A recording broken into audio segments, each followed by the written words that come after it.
We have started with the recording.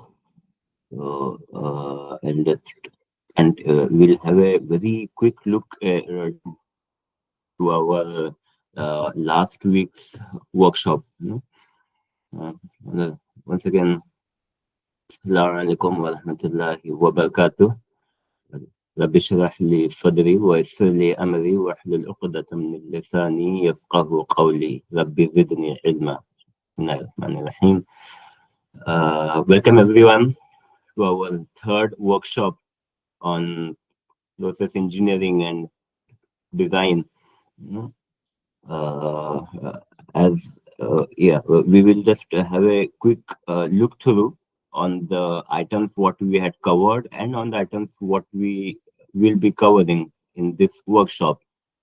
So we had started with some general aspects with reference to process plant design, and then we had looked into some deliverables, some standard structured documents we had seen, which is the ultimate product of the design activities.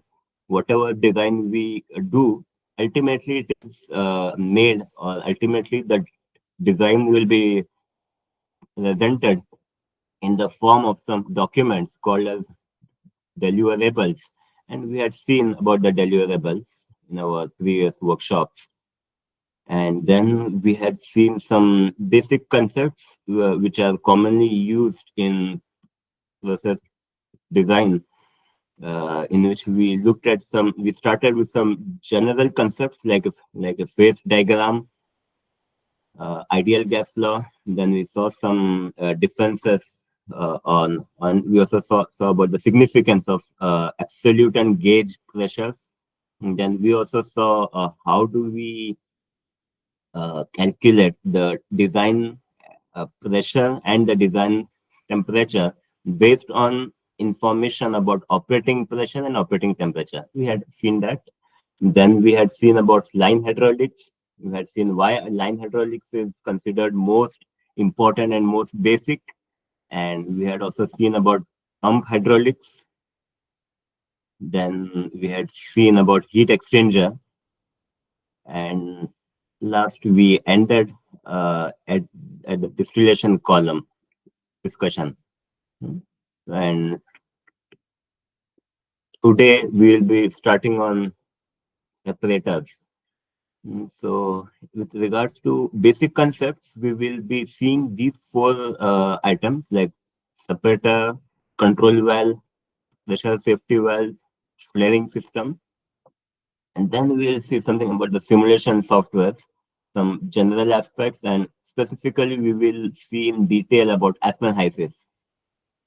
And lastly, we will be having some discussion on process design engineering related job hunting, like updating of CV, applying for job, some interview questions which are usually asked. And yeah, those are the things, like those are the overview of what has been discussed and what we will be discussing today. And inshallah, there will be some time for question and answers. So if anyone, till here, if anyone has any query or if anyone would want to add something, you may add.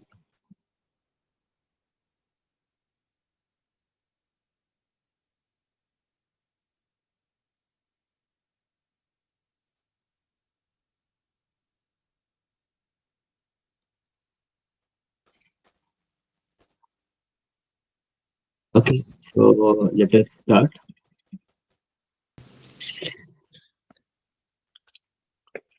Assalamu alaikum. Walaikum assalam wa rahmatullah. Khairiyat Umair, Noor, Mateen, and Ammar, mashallah. How are you all? Walaikum assalam wa rahmatullahi wa barakatuh. Alhamdulillah. Alhamdulillah. How are you? How are you doing? Alhamdulillah, alhamdulillah, all good. Jazakallah khair. Thank you very much, brothers. See, last session also I popped in for some time. And even today, I thought to just check in and let's see what's happening, because this is really, I mean, very unfortunate that we have, mashallah, hundreds of our engineers, and it's like at least a good percentage, I would say it's like around 20-25% they are either fresh or they are like just in their first or second or third year of their career. And I'm very sure that majority of them, they are not really thoroughly understood of the process engineering or process designing concepts. So somebody is taking initiative, we should really appreciate and we should respect. I really thank you guys attending and make it, your time for this very important and crucial sessions. But I think we should convey the message to others. That is very important, right? If somebody is giving back to the community, I think we should be part of that. We should be active part of that, right? So let us make, I will not take long time. Let us make it very interactive. That is most important, right? Always just keep in mind, and this is like one of the tip, whatever the presentations or such seminars and those things, workshops, it should not be one side way or one way, right? It has to be interactive. It has to be interactive. Just or whoever is like presenting, the right message is delivered or right message is reaching to the person and he understood. So that is the intention of such workshops, right? So let us keep it interactive, inshallah. And whatever things are not gonna worked out or something more details are required, we are there always, to support. And the another request, if anybody of you, if you think that you have any expertise to be delivered to our society, to our community, please you come forward. Or you, if you know somebody in your circle, your friend, that he has any expertise, I mean, let us invite him and we can work out for such sessions. If not very longer session like this, at least for an hour or two, we can definitely arrange that. Okay. So thank you very much and please continue. Jazakallah khair. Jazakallah khair for your kind words. Really motivating and encouraging. Okay, let us continue with the workshop. Okay. Last week, in our last workshop, we had discussed about distillation column, and we had seen that the main principle in a distillation column is that the separation of two or more components take place by virtue of its boiling point. The one which easily boils or the one which has a lower boiling point, it goes up, and the one which has a higher boiling point, it continues to stay down. That's how separation occurs. Now, in separator, the separation of two or more components occurs by virtue of difference in the densities. In a distillation column, it was by virtue of the boiling point, but here it is by virtue of the density. The one which has higher density, it stays down. The one which has lower density, it goes up. Just take a simple example. What we also observe in our daily life and what we would have done in our school days. Suppose if we take a glass of water, and if we put sand and oil into it and we mix it well, after we keep it undisturbed for some time, what do we see? Sand, which is the most heavy of all, will come down. Oil, which is the lightest of all three, will go up, and water will stay in the center. And just consider what will happen. Like if we put three taps, one tap at the bottom, one tap at the center, third tap all here at the interface, at the place where the oil is. What we'll find almost pure oil comes out from the top, almost pure water comes from the center, and almost pure sand comes from the bottom. So that's how the separation is done. And yeah, when we speak about a separator in the industry level applications, usually, Okay, although there are some other applications, but usually when it is being, or in most cases, it is being applied in oil and gas industry. And it is basically when well fluid comes out, oil or gas or mixture of oil and gas and water. When it comes out from the well fluid, it is sent into a separator where the well fluid will be separated into various components. Mainly, it will be three. Like gas will come out from the top. Oil will be an oil, since it has an intermediate density. It will be at the center, and water, since it is the heaviest of all, it will come from the bottom. So that's basically what a separator does.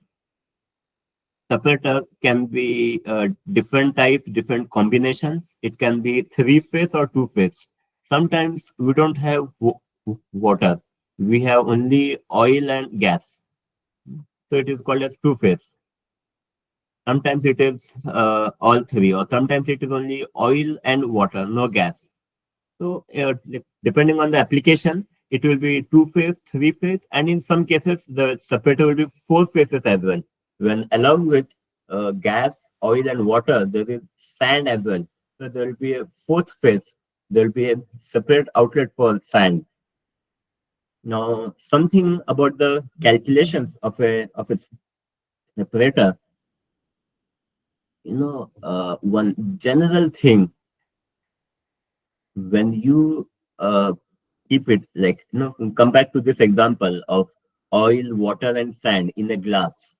If you keep it undisturbed for a very short span of time, say 5 seconds, what separation you will achieve?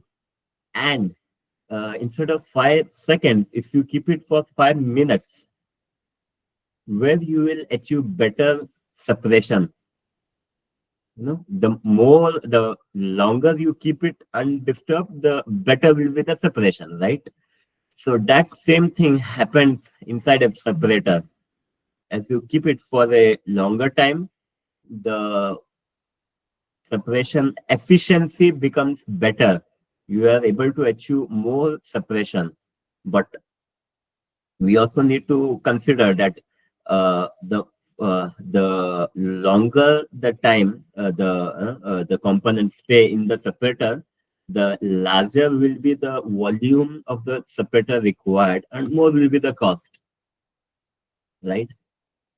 If I want to if I have flow of 100, suppose, okay, and that 100 flow has to be kept for 1 minute, or if it has to be kept for 5 minutes, the 5 minutes will take more space, right? Because it has to store the volume for a longer time. For a fixed flow rate, if I need to keep it in for a longer time, I will need a larger separator vessel. So it increases the cost. So there is somewhere where we have to draw a line, like, don't keep the component for longer than 2 minutes or longer than 3 minutes. So for this, there are, for this aspect, like how much time the component should spend in the separator vessel. There are certain API codes and some other codes applicable.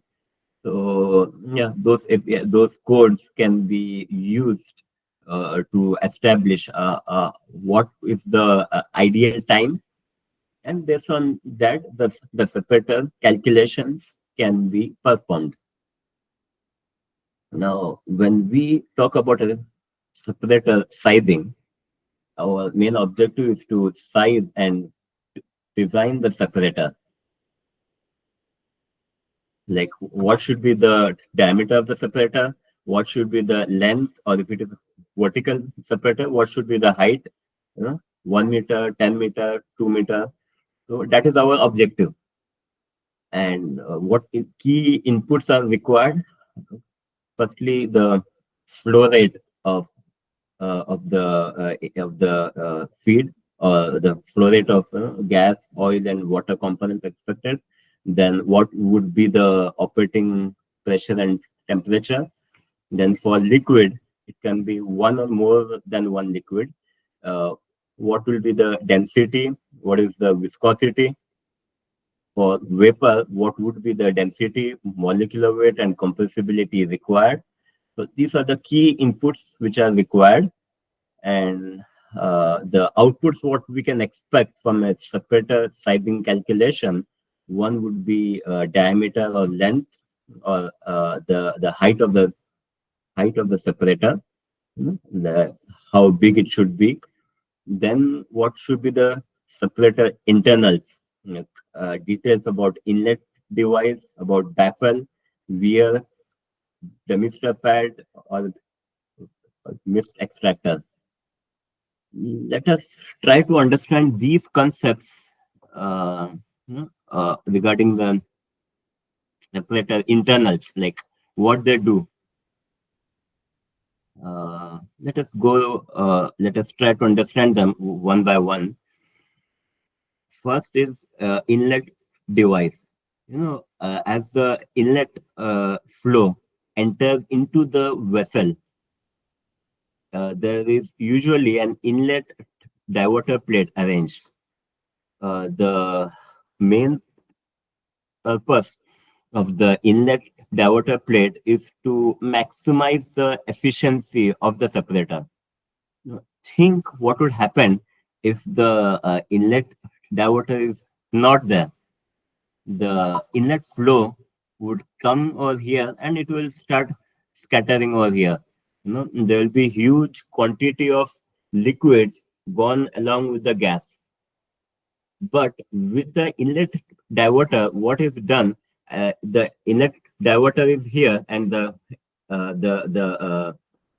inlet nozzle is over here. So as soon as it comes, it hits it, and as soon as it hits, the heavier liquid tends to fall down, or the heavier particles, which are liquid over here, it tends to fall down, and the gas continues to stay at the top. So the actual separation, it starts at the inlet itself. So that is what the inlet device does. Then we have some baffles. It will help to regulate the flow. And then we have a weir.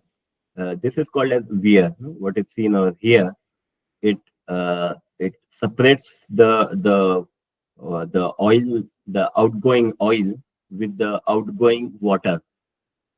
It acts like a it acts like a barrier, like a wall. The heavier and the lighter both should have separate outlets. That is what weir does. Then there's another inlet, another internal called as a mist extractor, or it is also called as a demister pad. When gas particles go up, it takes away some liquid particles along with it. Some liquid particles, some liquid particles get carried over along with the gas stream. So this acts like a mesh. It does not allow the liquid particles to go up. It allows only the gas particles to go up. So yeah, that's about it. That's about the separator basics. Anyone have any query till here? You may ask. Yeah, let us understand, Umair, if you allow. Yes, sure. So let us understand the operational aspects of it, right? Because we have seen in couple of processes, if the demister pad is getting damaged or the pores are getting bigger, then the liquid passes. And the indication we see into the downstream that, yeah, there is some liquid. So those are the indications that, yes, the demister pad is not really in as good as condition where it is giving like 100% efficiency. So those are being opened up during the maintenance or mainly in the turnaround activities, which has a cycle of 3, 4, 5 different years based on the processes and the maintenance required. So during that time, operations hand over this such equipments to the maintenance and to the inspection team. So what they do, they go to the data sheets and then they check these demister pads. Obviously, I mean, the visual inspections are importantly required there. So those are being done, and as if needed, those being replaced to revert back to its normal efficiency of the demister of the overall process. Yeah.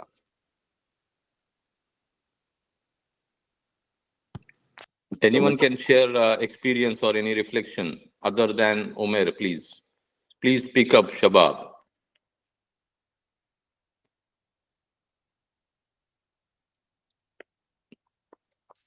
See, this is an opportunity, right? I mean, it's not only to learn. Such workshops are the opportunity also to improve our communication skills. If anybody in case hesitates that no, I'm not really that confident in English, okay. I mean, our floor is open. Urdu, Kokni, whatever the platforms, I mean, you like, right? Or you are comfortable in.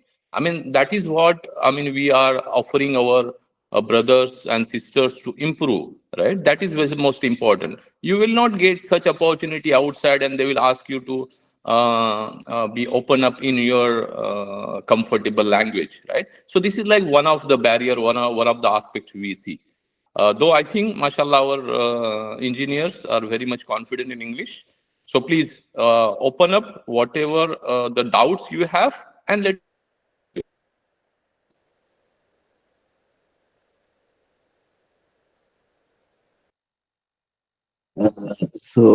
Anyway, we'll be having some question and answer session at the end, and you may either ask now or you may keep it to the end also.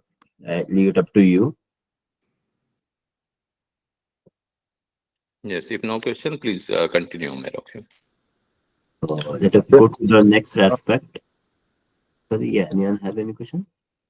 Yeah, actually, I just wanted to know that how we is there any kind of calculation we have for this weir, overflow weir? Is there any calculation that what has to be the height of that weir, and how we Yes, calculate?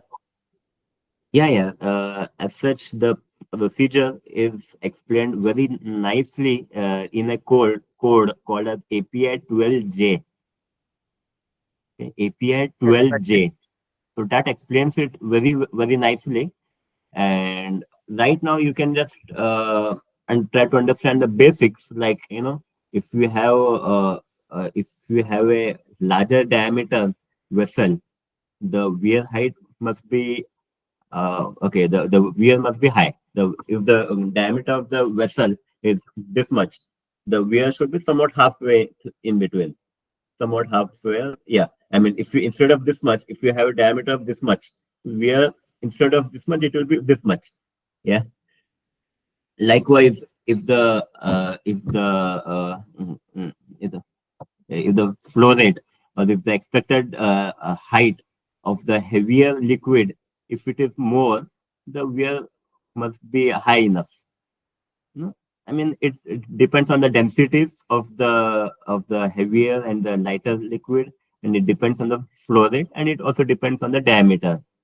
So it depends on those things, and how it depends that we can have a look at API 12J. It is available online as well. Okay. So let us start. Let us go to our next topic, which is about control valve. You know, what does a control valve do? It opens or closes the internal passage of the valve in order to regulate the flow of liquid or gas, thereby controlling the process parameters. Like basically kind of a tap what we use in our homes, you know, to regulate the flow of water. If we want more water, we open the tap more. If we want less water, we slightly close the tap, right? So that tap is manual. Unlike that, control valves are automated valves. It is designed such that it has to open or close based on something. And what is that something? Something can be either of these, like most commonly it is pressure, temperature, level, flow. Let us consider one or two examples to understand it better. Suppose in my plant, there is one particular line, there is one particular pipe in which I want my flow to be 100. Okay. I want my flow to be 100. And if I, well, what I will do, I will connect a flow meter or a flow transmitter. Okay. And that flow transmitter will be connected to a flow control valve. And what it will do, I will set my control valve such that the flow should be 100. But if because of any disturbance in the plant, or because of any kind of reason, the flow instead of 100, it has come down to 99.5. I want 100, flow has come to 99.5. So what will the control valve do? The control valve was this much open. Now it will slightly open more, so that flow goes to 100. Other way around, if flow has gone to 100.8 and I want to bring it back to 100.0, the control valve will slightly close. So this is what control valve does. It slightly adjusts its position such that the required process parameter is achieved. One more example. Suppose I have a tank, and at the outlet of the tank, I have a control valve, and that control valve works based on the level. In the storage tank, suppose I want to maintain a level of 8 meter. Okay. I have set the control valve such that level of liquid inside the tank should be 8 meter. What will happen if the level starts coming down? Level starts going from 8, then it goes to 7.9, 7.5, 7, 6.5. What will happen? The level will drop, right? And in order to push up the level, I need to regulate my outflow. So what will happen?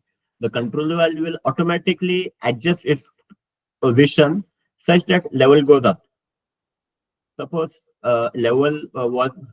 suppose flow in the tank outlet was 100. The control valve will slightly close such that the outflow will reduce from 100 to some lower value. And since outflow has reduced and inflow is constant, the level will continue to rise again.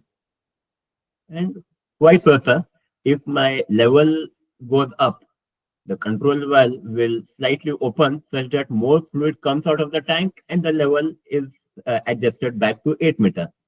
So yeah, that's what a control valve does. It adjusts pressure, temperature, flow, level, sometimes concentration, pH, etc.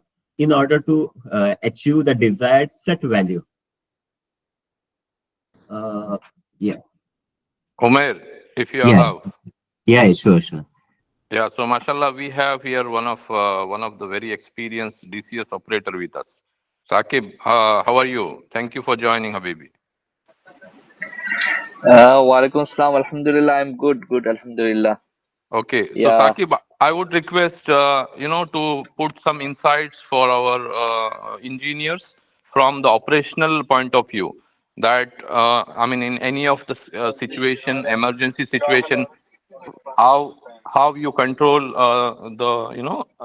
from set point, from PV, from output point of view. Just put some insight, please. Okay, based on your Okay. experience. So normally all these PCVs in the production separators are fail to safe.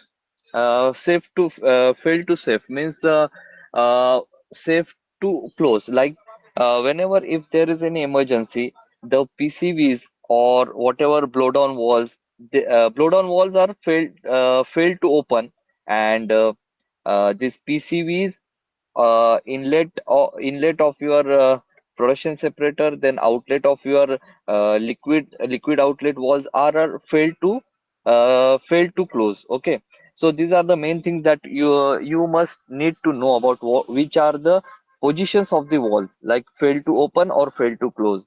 Normally, whatever PCBs or control walls we are using in this production separator, all these systems, they are fail to safe conditions. Okay, so this is the main thing which we need to know about it.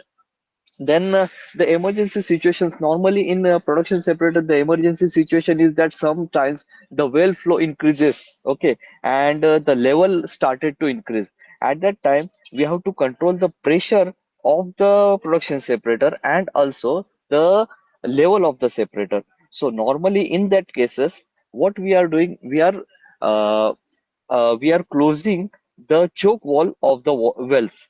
Normally, to control the pressure, we are choosing which wells are producing more gases. Okay, so suppose well number 10 is producing more gases, so I will close the choke wall of well number 10. Okay, and suppose my liquid level is increasing, okay, and I cannot control my liquid levels. That time I will check which well is producing more oil, and I will start closing the slowly I will start closing the well number 9, or whichever wells which are producing more oil, I will start closing that wells. Okay, so normally these situations are arises, okay, in production separator. Thank you, Zakir. Jazakallah khair. Can you please explain the tuning procedure, control or tuning? Can Yes, you? that is important. Yes, Sakib or anybody else can take, please.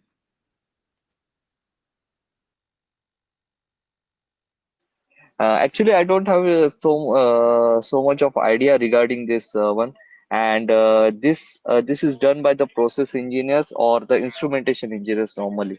So Yeah. normally we are not taking part in it. Yes, yes. So majority of the times, directly DCS operator doesn't do that. So there are the process control engineers. Basically, either they are chemical engineers or instrumentation engineers. So those guys are doing that. However, anybody else has any experience in this?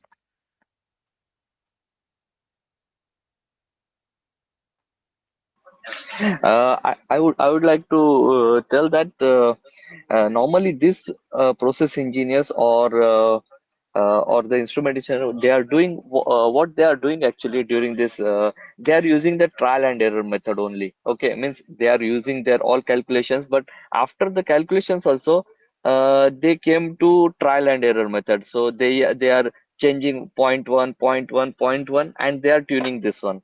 And also after tuning also, they are keeping it under observation, and after observation from us, they are again making changes in that one. So normally by that way they are solving these issues of tuning.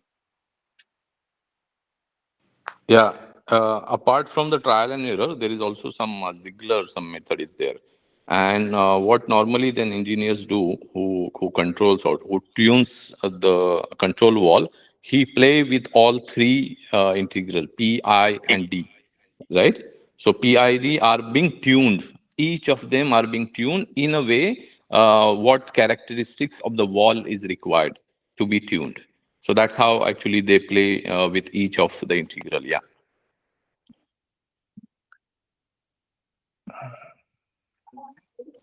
Yeah, Sarfaraz bhai. What you said is correct. We do has Ziegler-Nicholas tuning. It's for PID controllers.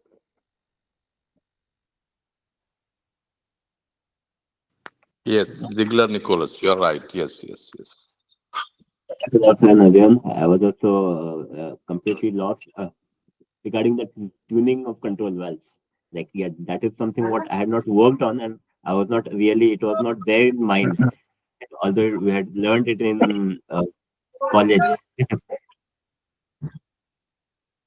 Yeah, exactly. It's what we have learned in college. It's like a heuristic approach of tuning the PNID. Like there are two methods in which we use. Like one is open loop method, that is a step up response, and the closed loop. Like we have calculated that ultimate gain and periodic methods and all. It's the same thing what we do. And nowadays, we as a process engineer, we are also dealing that in Aspen as well. So in the dynamic simulation, you have that, what I'll say, we have an option of that ZN tuning. Yes, new version of the Aspen. Aspen gives that absolutely. Yeah, exactly. Let us continue with some of the design aspects of a control valve. One of the basic thing what we will see is about the sizing of a control valve. Like, how do you estimate the size? How do you calculate whether it is 4-inch, 10-inch, 8-inch, etc.?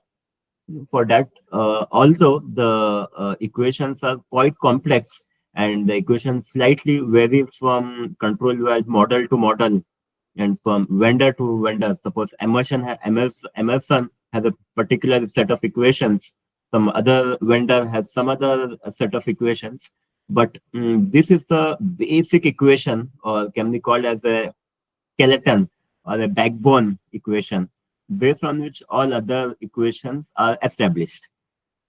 So let us look into this basic equation. There is a term called as a control valve flow coefficient, and the size of the control valve is directly linked, or it is directly proportional to the flow coefficient. No, more the control valve CV value or the control valve flow coefficient, more will be the size of the control valve. What does it depend on? It is directly proportional to the flow rate. Yeah, it is quite logical. If I want to increase my flow from 100 to 200, I need a bigger valve. Might not be exactly double, but it will be bigger. So more the flow rate, more will be the control valve flow coefficient, and more will be the size. That is one aspect. Second aspect, it is the control valve flow coefficient is inversely proportional to the square root of pressure drop across the control valve. Suppose at the upstream, control valve is here, at the upstream of the control valve, before the control valve, the pressure is 10 bar. At the downstream, it is 8 bar. So 10 minus 2, 10 minus 8 equals to 2 bar. So the control valve has to drop a pressure of 2 bar. So a particular size of control valve is required. But what will happen if the outlet pressure is not 8, it is reduced to 6 bar. Inlet is constant at 10 bar. Outlet, it was 8. Suppose we don't want 8, we want it to be 6. So the pressure drop across the control valve, instead of 2, it has to be increased to 4. So it has to drop more pressure. So it has to squeeze more, and or in other words, its size has to reduce. So to drop more pressure, if I want to have a very high pressure drop, the size of the valve should be less. Yeah. So that is what it is, inversely proportional to the square root of the pressure drop. And it is directly proportional to the square root of density of the fluid. Yeah. So these are the three main factors on which the size of the control valve would depend on. That is one aspect. Second aspect, what is very commonly used, and there is much brainstorming done during the design phase, is whether the control valve must be fail open or it should be fail close. First of all, what is meant by fail open and fail close? Control valve needs a supply of air in order to work. In order to remain active, it requires a supply of air. But if the supply of air stops, or there is a malfunction, the control valve will fail to do its work. So what next? If it fails, will it open or will it close? That is something what the process engineer has to define during the design phase itself. and accordingly vendor will manufacture that particular control valve. Now, based on what do we decide whether the control valve has to be fail open or fail close? The basic thing to keep in mind over here is that whatever is more safe, it should happen. Let us look one example of the separator, what we have seen. Here, the outlet, the gas outlet goes from the top. And okay, let us analyze on this valve. What is more safe? If it okay, what if the control valve fails? Should it be in the fail open position or should it be in the fail close position? Assuming if it is in the fail close position, this is a pressure control valve, and if it closes, what will happen? There will be an uncontrolled increase of pressure in the separator, because of which there can be a relief case. Maybe the PSU will have to open up. But on the other hand, if the control valve fully opens, what will happen? All the pressure in the separator will be relieved into the flare or into atmosphere, wherever. So keeping it in a fail open position is more safe than keeping it in a fail close position. Yeah. So in this way, we will identify for each control valve, we will identify which is more safe, and accordingly, we will define the fail safe position. And when it comes to control valve sizing, our the ultimate aim is to calculate the size of the control valve, whether 2-inch, 4-inch, 8-inch, etc. The main inputs what we define is the flow rate range. What should be the range of flow? Maybe minimum flow is 100, maximum flow is 400, suppose. So what is the entire range from minimum to maximum? Then what will be the operating pressure and temperature? And if yeah, we also define parameters like density and viscosity. And if it is a gas control valve, we also need to define parameters like specific heat capacity, compressibility as well. The outputs what we get or what we have to define is a pressure drop for entire flow range, so that the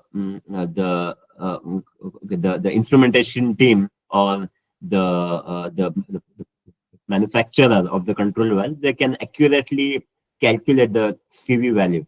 If you just see the equation, the density will be almost constant in the case of liquid. For gas also, the density would be almost identical for each flow case. And for each flow, what will be the pressure drop across the control valve? Maybe if I have flow of 100, pressure drop will be 5 bars, suppose. And if the flow is increased from 100 to 200, at 200 the pressure drop requirement will be less. Say it is 3 bars. So at this much flow, what is the pressure drop? At this much flow, what is the pressure drop? At this much flow, what is the pressure drop? So at entire flow range, what is the pressure drop that has to be established? And then control valve CV range. Then control valve size. Based on the control valve CV, the control valve size will be established. So that's all from my side regarding control valve. If anyone would like to add anything more, we can discuss.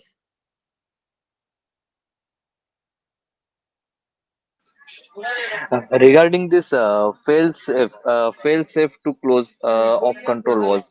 So normally these things are depends on conditions to conditions. Now some of the production separators are provided with blowdown valves, and your control valve outlet is control valve outlet gas is going to the compressors. Okay, sometimes it's the condition will be like that.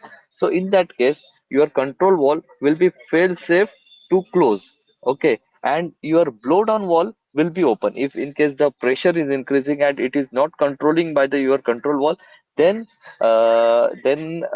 there will be the ESD level 1 will activate or ESD level 2. So that time your control valve will get closed, and your blow down valve will open, and this will depressurize the whole separator. Okay, so the thing is that with each and every conditions, these things will change.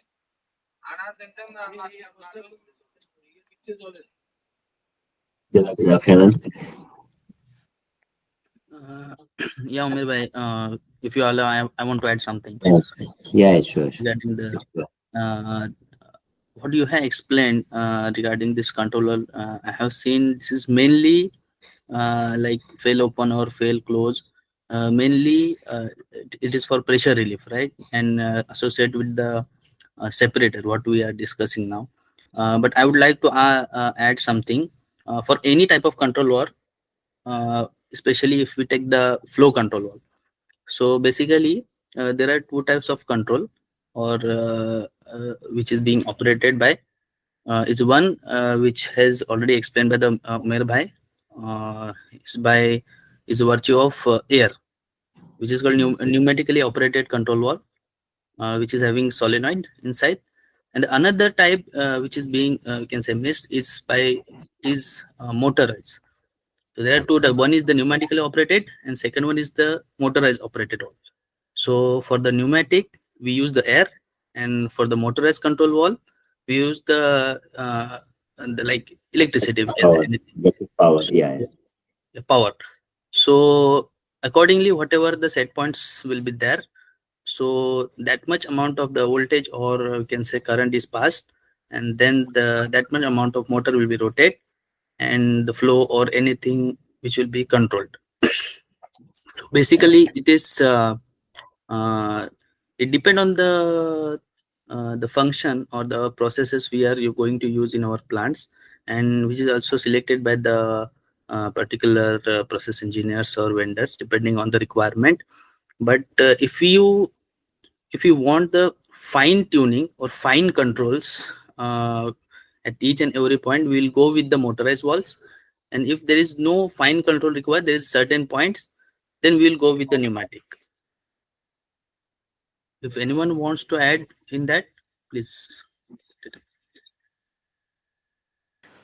Yeah, just I have this question. Does the economics come into picture when we are selecting a control valve, or it has to be purely functional, like whatever operational cause we are installing it? So that depends on only on that part, or it also depends on the economics. Yes, Yeah. in my Yeah. opinion, in my opinion, before Umer, put up your insights. In my opinion, yes, I think MOVs, motor operated valves, are more expensive, and those are being put only in some critical operations where it is has to be that much fine tunings. Because it is a cost. Yes, so economics comes into the picture, obviously. Yes, Umer, please. Yeah, okay. What I would say, I believe, Walid, your question was mainly about control valves, right? Like while doing the design or while doing the sizing for the control valve, it is mostly about only about the technical aspect or economics as well. Yeah. Yes, exactly. So, okay. Usually, it is mainly dependent on the technical aspect, and economics usually it is not considered during the design phase. Okay, economics for the big equipments is considered, like vessels or columns or heat exchangers, etc. And usually for control valve, the required process conditions are only considered. I mean, that's the norm. But in some cases, economics may also be considered. Like, just take an example. You have a flow, or sorry, you have a control valve. Okay. At the upstream of the control valve, the operating pressure is say 100 bar. It comes from some well, and it has a high operating pressure. It is 100 bar. And at the downstream, you want a pressure of say 18 bar. Okay. At the upstream, you have 100. At the downstream, you want a pressure of 18. But you say that, no, if I were to select downstream pressure of 18 bar, as such, the design pressure at the downstream side is 17 bar. At the downstream, all the downstream units are designed for the pressure of 17 bar. If I were to have a control valve outlet pressure of 18 bar, what will happen? At the downstream side, you will have to increase the design pressure of, if 18 is the operating pressure at the control valve outlet, at the downstream, whatever equipments are there, you will have to increase the design pressure from 17 to some higher value, maybe 20, 25. So ultimately, you will have to increase the cost, right? So to control the cost, you have two options. Either to pay more and to increase the design pressure at the downstream side, or to slightly lower the control valve downstream pressure requirement, such that you don't have to increase the cost.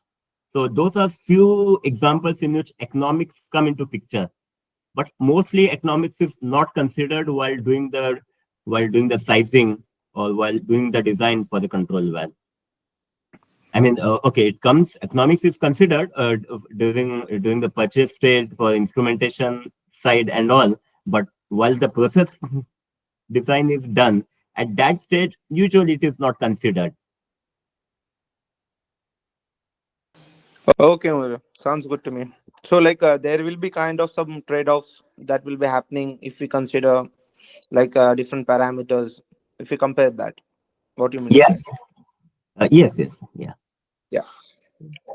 Move on to the next section. Next topic, which is about the pressure safety valve.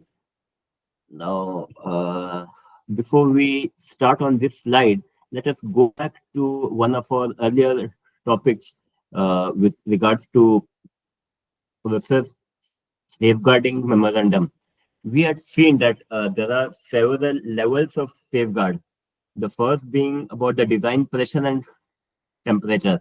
Like the design pressure and the design temperature are slightly higher than the operating pressure and operating temperature respectively. So that itself serves as a safeguard, as an inherent safeguard. Okay, and there will be instrumentation safeguards.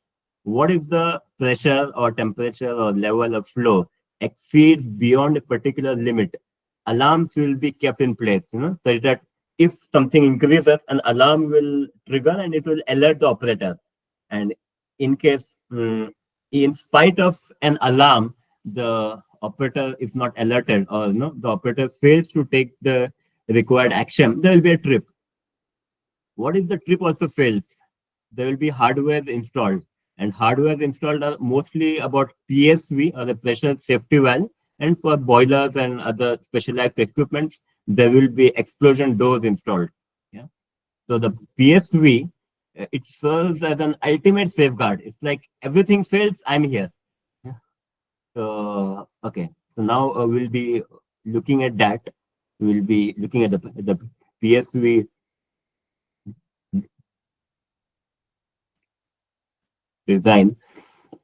Its main principle is that a PSV will pop up if pressure exceeds the set pressure, thereby relieving fluid through it to protect the process system on which it is mounted. Okay, suppose the PSV is installed on a vessel whose set pressure is 10 bar. Its operating pressure is suppose 6 or 8 bar, and it has been set at a pressure of 10 bar.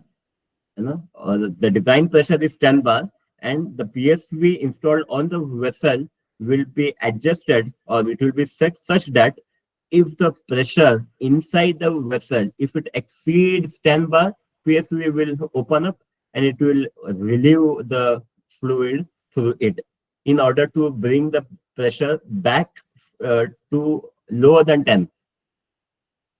Once again, if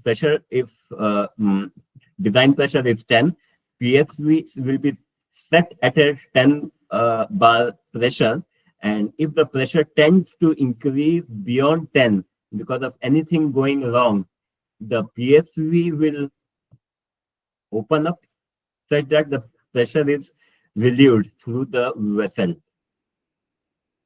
That is basically what a PSV does. Now we'll be looking at few aspects of a PSV sizing. It's okay.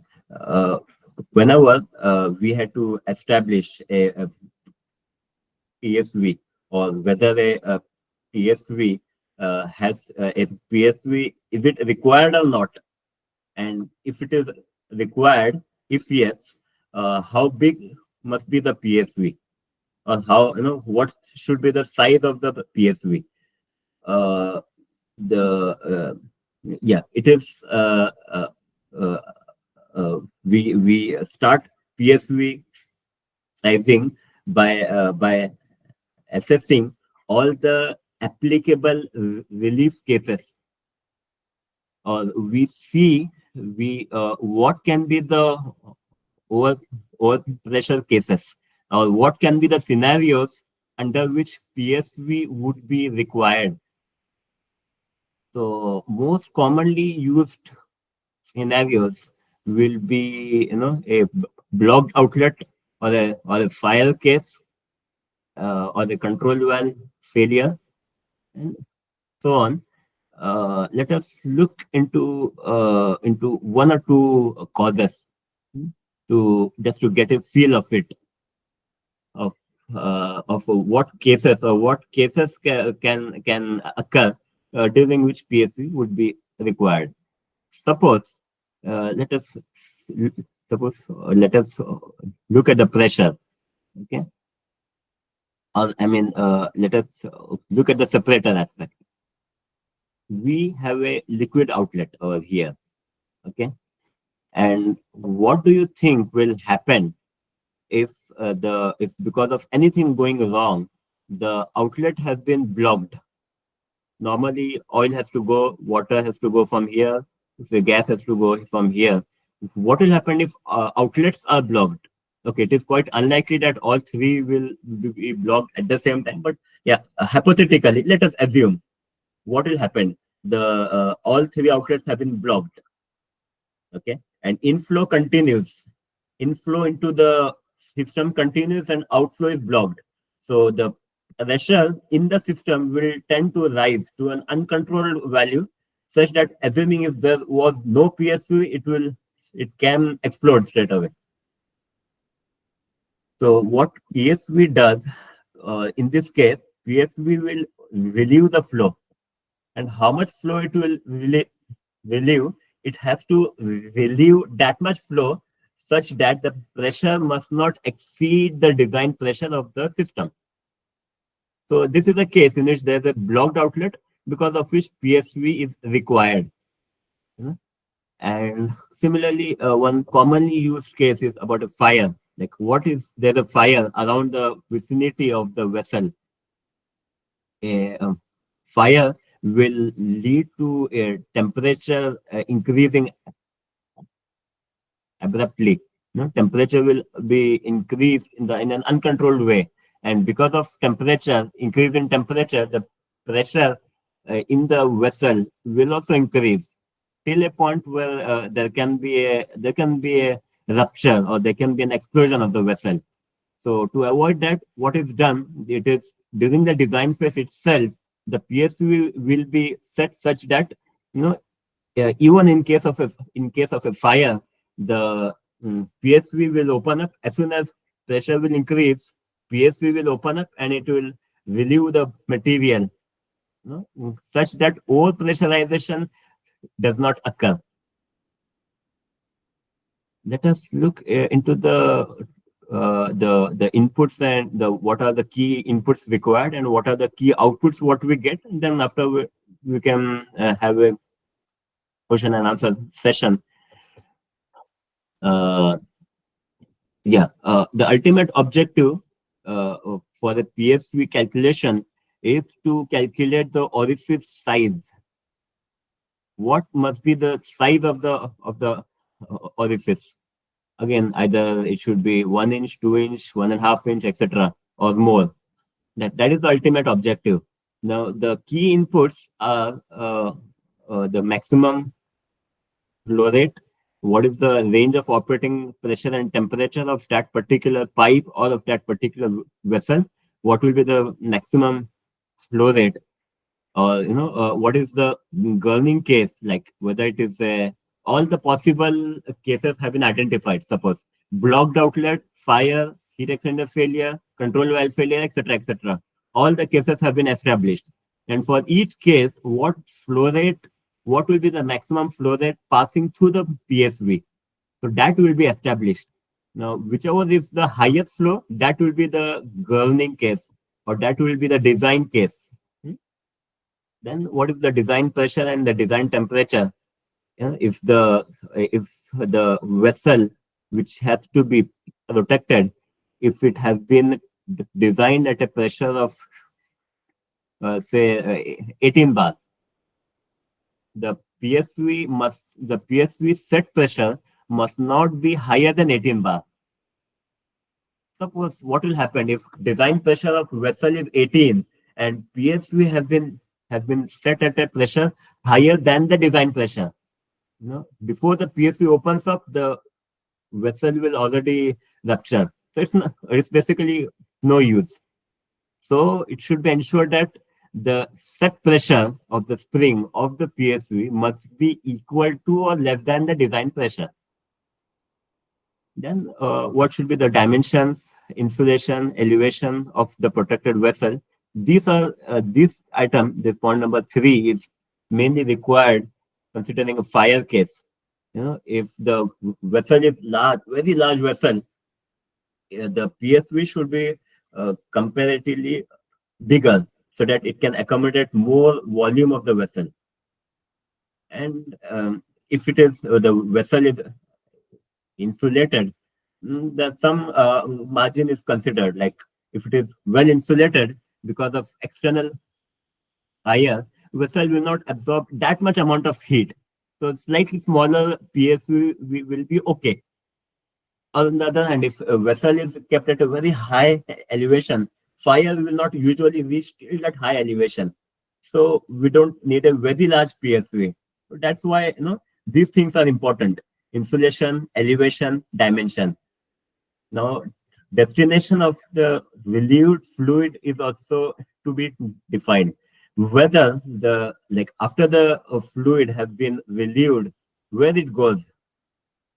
Will it go into a flare where other PSV outlets will also join, because of which there will be a kind of back pressure, or no, whether it goes through a flare or whether it will go only to open atmosphere to some safe place or somewhere else. So destination of relieved fluid also has to be defined. For control valve failure case, okay, we need parameters like control valve parameters: upstream how much pressure, downstream how much pressure. Then for the PSV, PSV will not only be as a standalone instrument. PSV always needs to have an inlet and an outlet line, right? Like an inlet line which will join the vessel or which will join the main pipe, and an outlet. Yeah, an outlet pipe is also required. So what will be the length, expected length, and how many say how many bends are there, how many elbows, what is the length? So these things are required in order to size a PSV. Now, when we size the PSV, the main outlets or the main output what we get from the calculation are these. One is the relieving condition, like what is the maximum flow, what will emerge, when there's a fire, what flow do I need in order to ensure that the operating pressure does not exceed the design pressure? Do I need a flow of 100, 50, 200, or something else? So that will come as an output of the PSV sizing calculation. And at the relieving condition, what will be the pressure and temperature? Then what must be the orifice area? Whether it should be 2-inch, 3-inch, 8-inch, etc. And then what should be the PSV type? Depending on the back pressure, PSV type can vary. It can be conventional, balanced, etc. Then for the PSV inlet and outlet lines, what should be the size? Should the size be again 3-inch, 8-inch, 10-inch, etc.? So the size of the line will also be calculated based on, which will be established based on the PSV sizing calculation. So that was some some overview of a PSV sizing. If anyone would want to add anything, please feel free.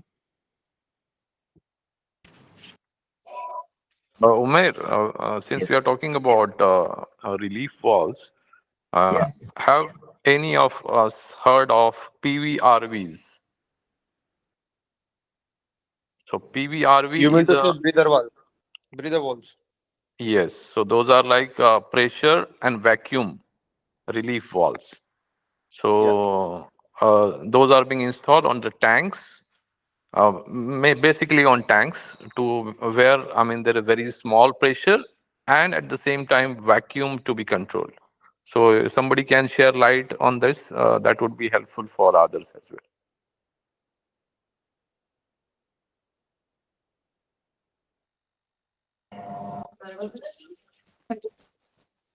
Actually, Sarfraz bhai, I don't know in depth about it, but I'll just brief.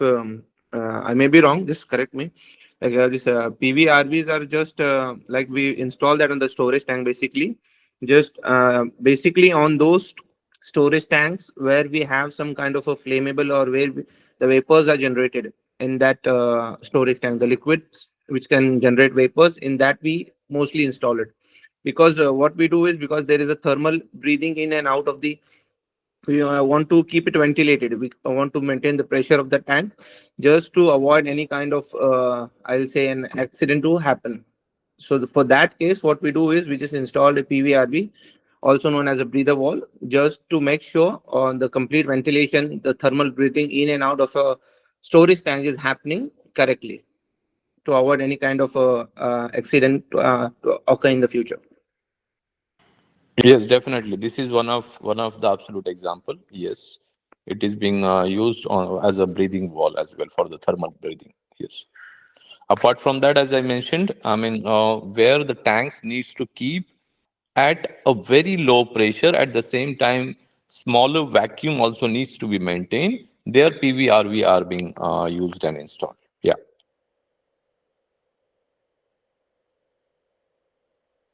Thanks for the insights.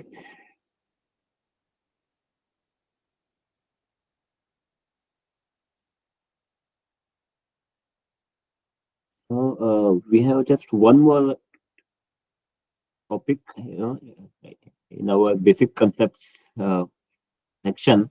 Perhaps I think it's better we complete this topic and after that we stop for a break, right? And after the break, we can start with Aspen Hysis and all.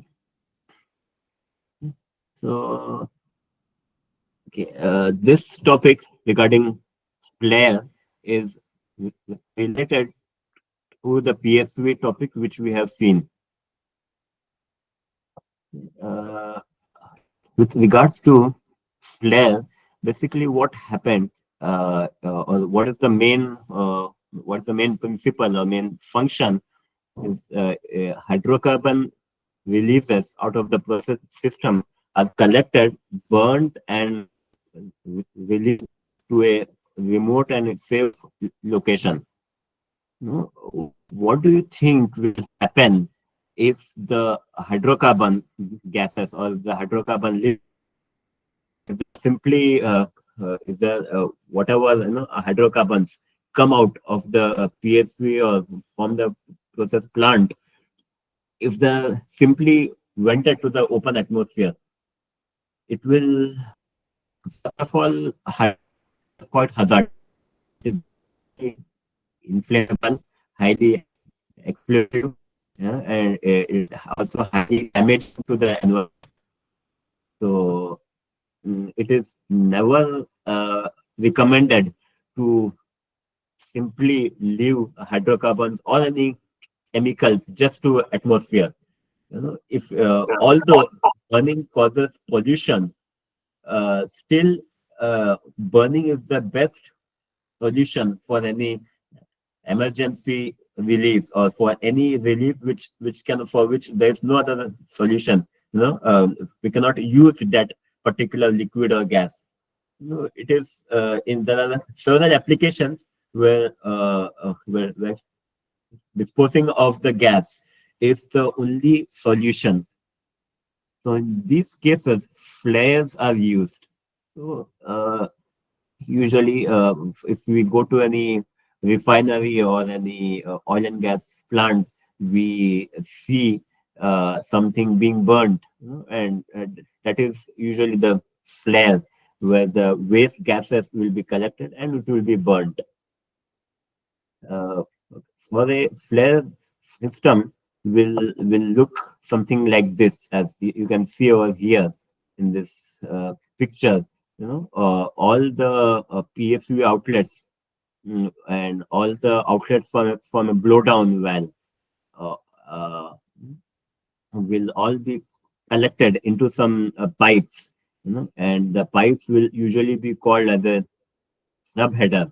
And the subheader for each unit of the plant, there will be a particular header, or a main pipe in which all the PSUs will be collected, all the PSU outlets will be collected, and all the small pipes will be collected into a main pipe, and the main pipe is called as a header. And the header will be routed up to the flare via a flare knockout drum. What does the flare knockout drum does? Flare knockout drum, it eliminates any liquid present in the flare, because it is not advisable to have liquid being burnt in the flare. It can cause other issues, like if large quantities of liquid go along with the gas, there can be possibility of unburnt liquid going around, and it can spill around the vicinity of the flare, and it can cause other hazards. So always it is essential that liquids must be separated out and only gas must be burnt. So separation of liquid is achieved by means of this flare knockout drum, or called as the flare KOD.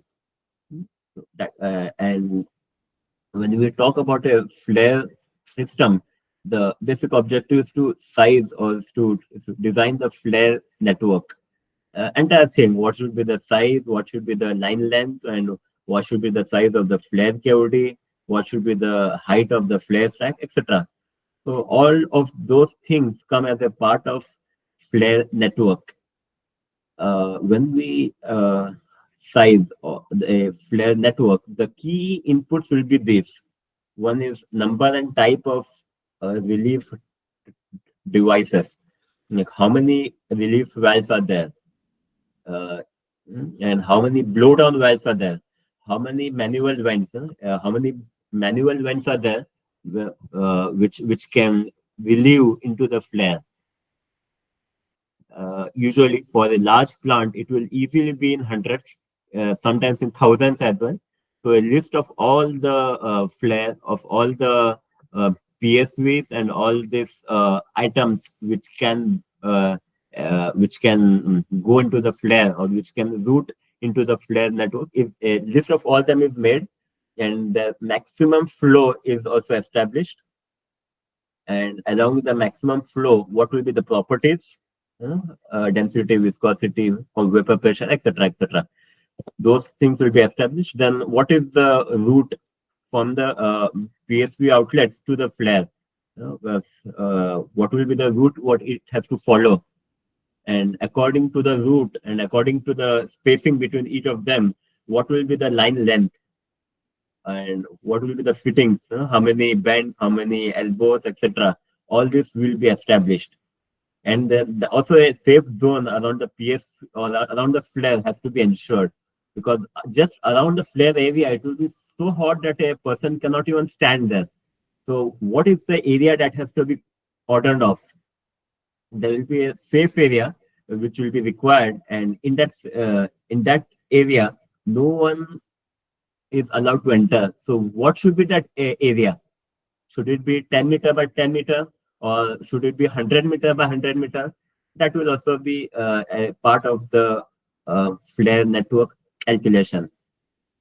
The key outputs are these things. What is the total relief load?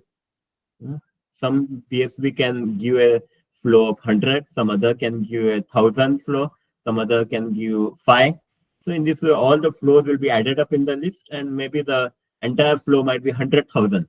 Okay, so the entire relief load going into the flare, that will be established as a part of the flare calculation. Then for each of the flare lines, what must be the header size? What must be the size of the individual lines? What should be the size of the header? Likewise, how much liquid are we expecting? If you are expecting more liquid, flare KOD size will be more. If we are expecting less liquid, flare KOD size will be less. And what should be the liquid level in the flare KOD? And also, yeah, one more thing was actually missed out. It was about the how much area around the flare has to be cordoned off. Because around a flare, it will be so noisy, it will be so hot. So no one is allowed in the vicinity of the flare. So how much area has to be cordoned off? That is also one more output what we get as a part of the flare network analysis. Yeah, that was all about some basic concepts. And yeah, here if anyone has any doubt or anything to add, please feel free.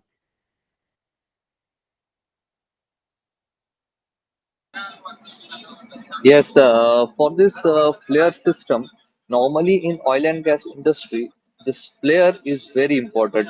This is, you can say, this is the heart of the all the systems, because if flare is not there, there is a chances that the vapor cloud will generate in that area also.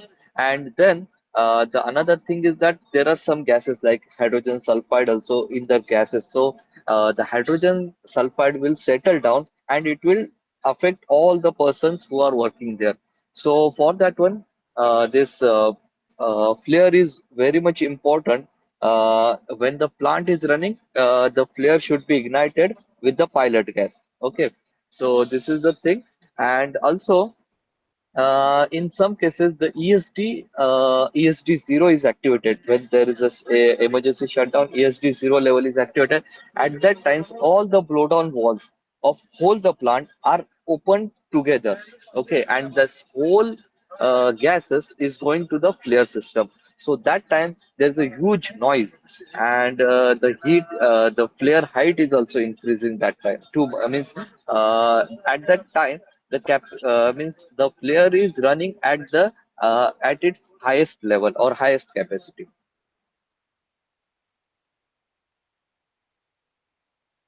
So basically, we can say like more the flow rate, more will be the noise, and more will be the heat, and more will be the flare stack height. Sorry, not the stack height. Okay, stack height is constant. I can say more will be the flame length. Flame length, yes. Yeah, correct. So flare or flaring, mainly the flare, it's like a heart of overall process safety of the plant, because it's a design for relieving the emergency scenarios, which, as rightly explained by Umair, that lot of or all of or majority of the PSVs which has the hydrocarbon release, which are being connected to the header, and through the knockout drums it then goes to the flare, which the operations must ensure that proper combustion is happening there by ensuring, as Saqib was mentioning, so pilot should be on, and there should be a proper ratio of the purge gas if it is required. Sometimes, because of the lesser pressure, those gases are not able to reach at tip of the flare. So for that reason, purge gas as a nitrogen is being provided to push those hydrocarbons till the tip of the flare stack. just to ensure that there is a proper combustion is happening and there are no hydrocarbon being released into the environment, because there are strict environmental regulation in different regions to avoid those emissions into the environment.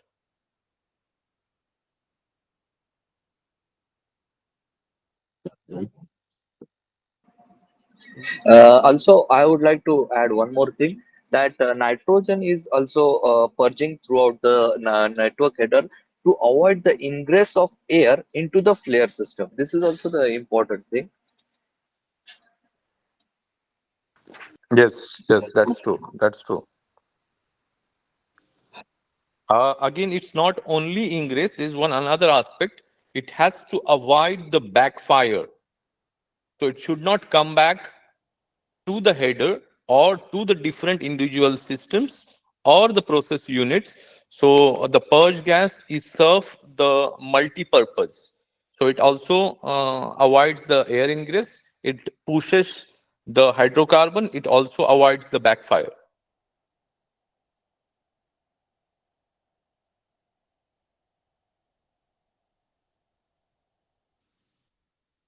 And here, in fact, there's okay, like nitrogen being injected, or that was something new for me also.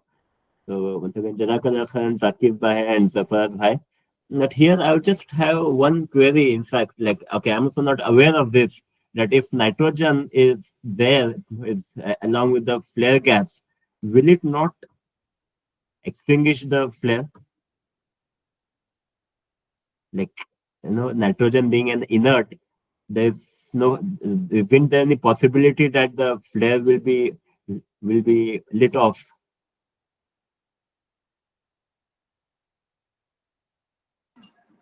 Normally, nitrogen, we are this purging this nitrogen at the start of the header. Okay, so and the nitrogen flow is very less, around like 15 meter cube per hour for the whole network header, just to keeping some positive pressure in the our network header. That's all.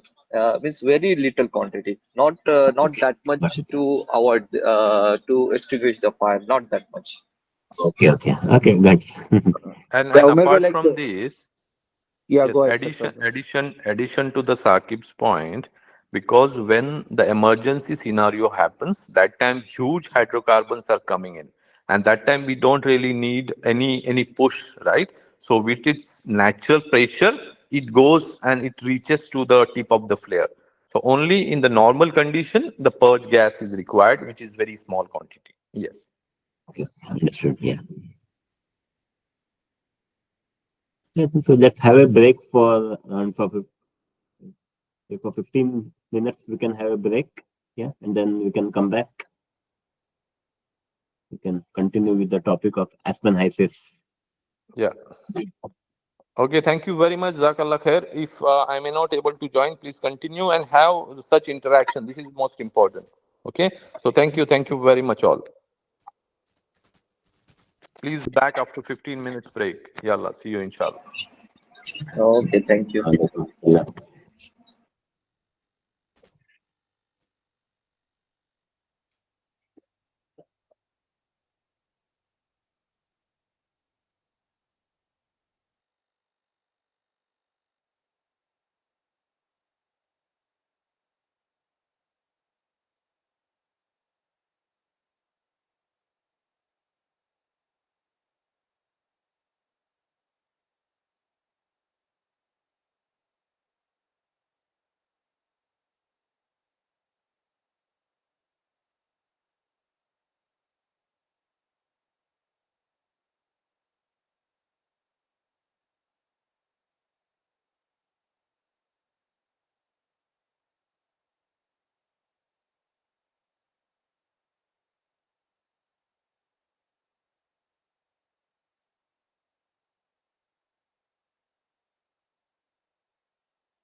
Sheikh Zayed Street.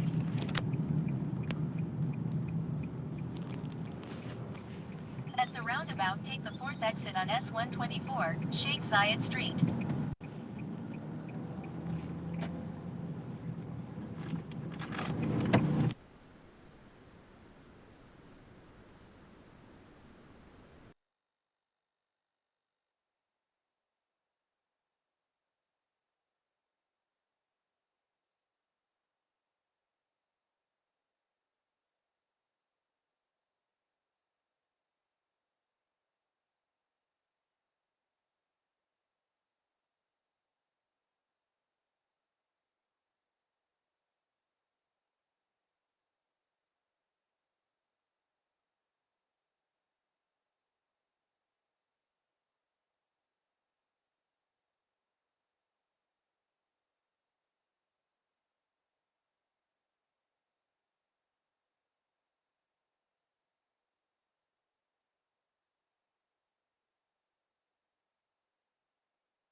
Assalamualaikum warahmatullah. Welcome back. I think so. Few people are yet to join. We will just discuss one specific question. What one of our brothers had asked. He had asked about the types of pressure control valves, types of ESVs. So something I would just want to talk about the types of pressure control valve. Pressure control valve are of various types. Like firstly, it is whether it will control the upstream pressure or will it control the downstream pressure. Pressure control valve is here. Fluid comes here, goes from here. Will it control the pressure before it or will it control the pressure after it? That is one of the types of upstream pressure or downstream pressure control. Then whether the control will take place through some instrument, through some external device, or whether it will be a self-actuating pressure control valve, which does not need any external device for its control. It will control on its own. That is one more type of control valve. Then is it an internal tapping? Like will it sense the pressure just inside, just at the immediate upstream or the immediate downstream of the control valve, or will it sense the pressure based on something, say 100 meters far away?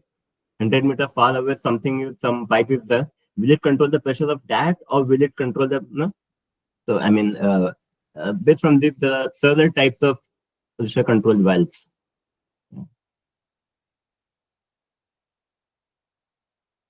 So I think let us go to next topic, which is about the simulation software. Yeah, let's continue sharing my screen. Now, in the modern day world, no design activity is complete without the use of simulation software.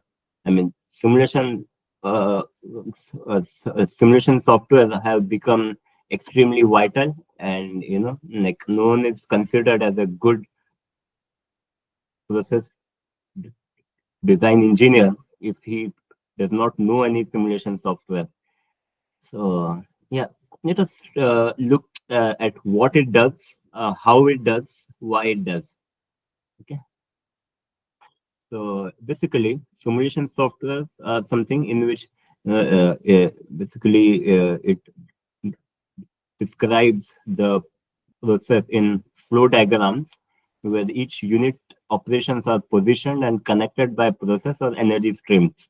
I have some particular block shown for the vessel, some other block for the pump, some other block for the temperature, how they are interconnected. Maybe heater comes after the pump, after heater comes a vessel.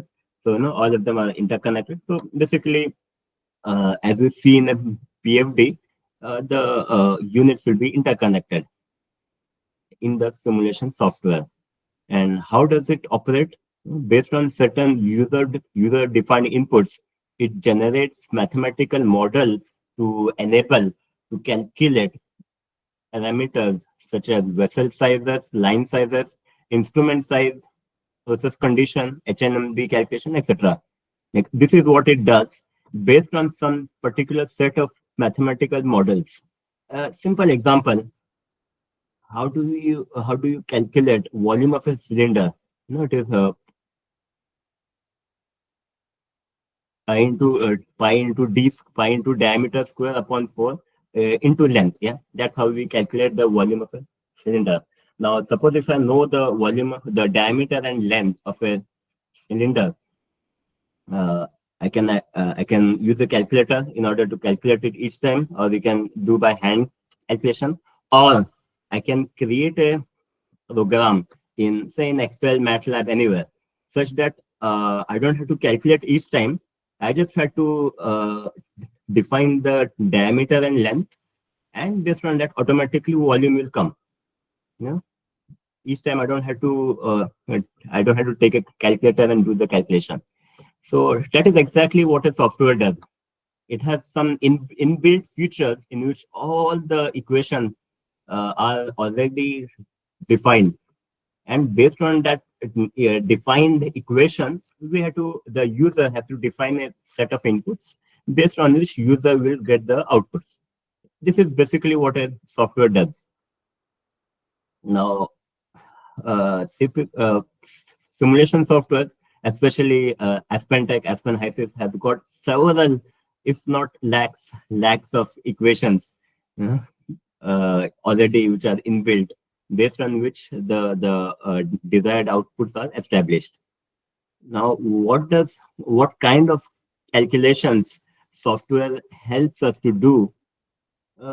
Okay, this is not, I don't mean only this, but these are some examples of commonly used calculations which are done by simulation software. One commonly used is vessel size. What should be the size of the vessel? Diameter, length, height, etc. What should be the line size?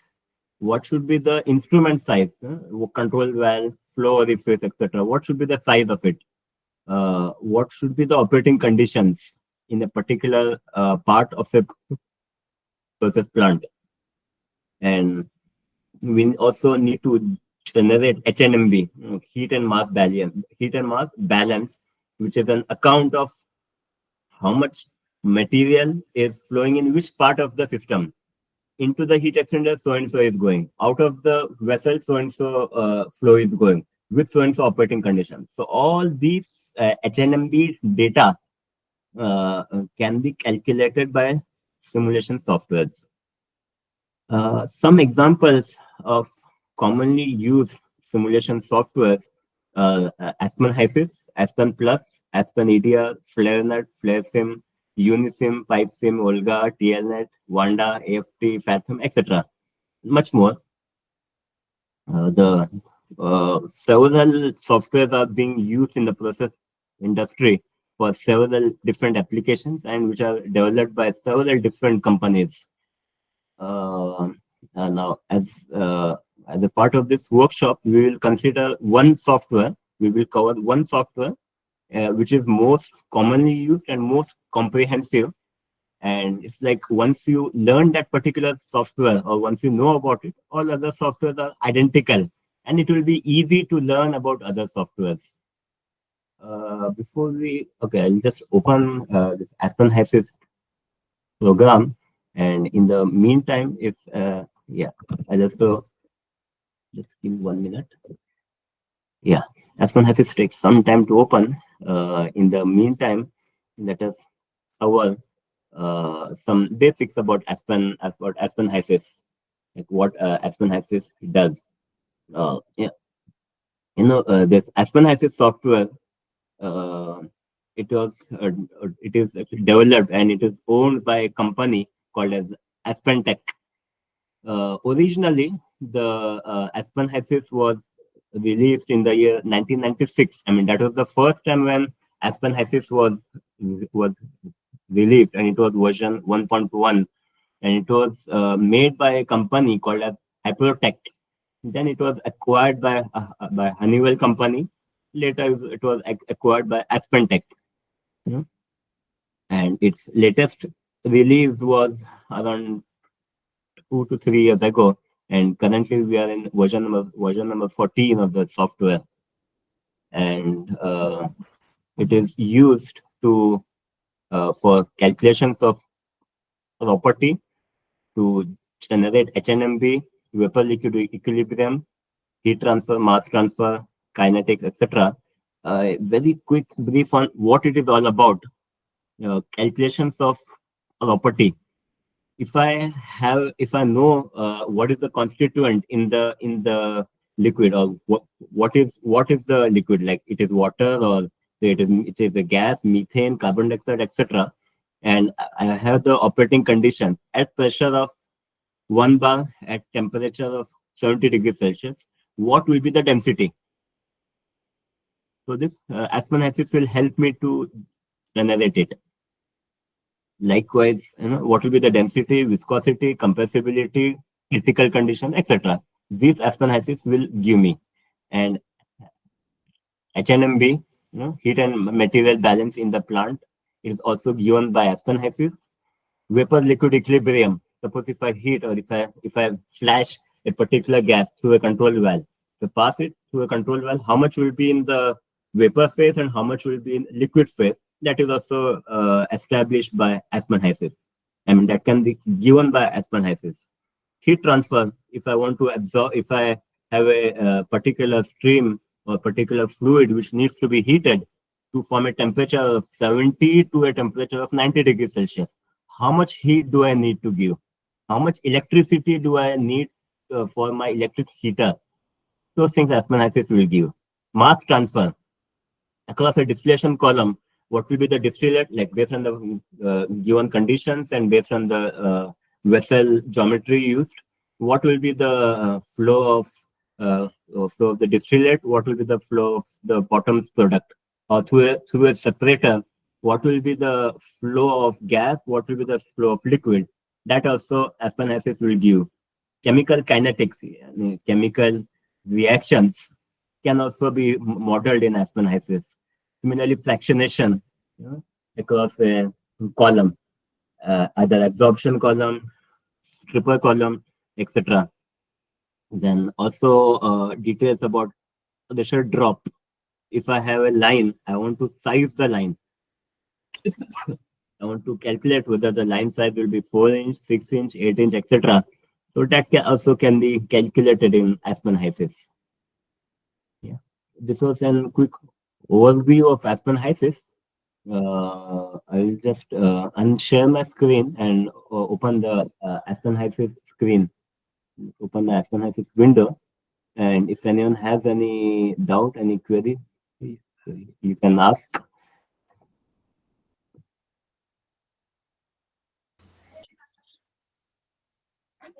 Assalamu alaikum, Umair bhai. Actually, if someone wants to learn these softwares, actually there is a two ways. One is this offline classes, which are having much expensive fees.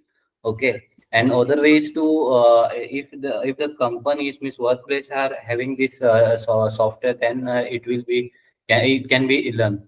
But is anything, means which some institute which provide online courses for this software to learn? Yeah. With regard to some institutes, there are some at the back of my mind. Like one place where I have learned Aspen HACCP, it was 9-10 years ago. It was in a company called as ChemSys Process Engineering. So I had learned over there, and really helped me a lot in learning Aspen HACCP basics. So I mean, that is one of the example where you can learn. And similarly, this is something what maybe we can have a discussion in the group. Like various people based on their experience could say their opinions, and from that we can choose the best one. Because I know that many are there, especially in India, where there are classes available both like in classroom based and online as well. So yeah, there is one place what I know. Besides that, others we can have a discussion in a group later, so that others Okay, can okay, also put further their opinion. Yeah. Okay. So please say if my Aspen HACCP screen is visible.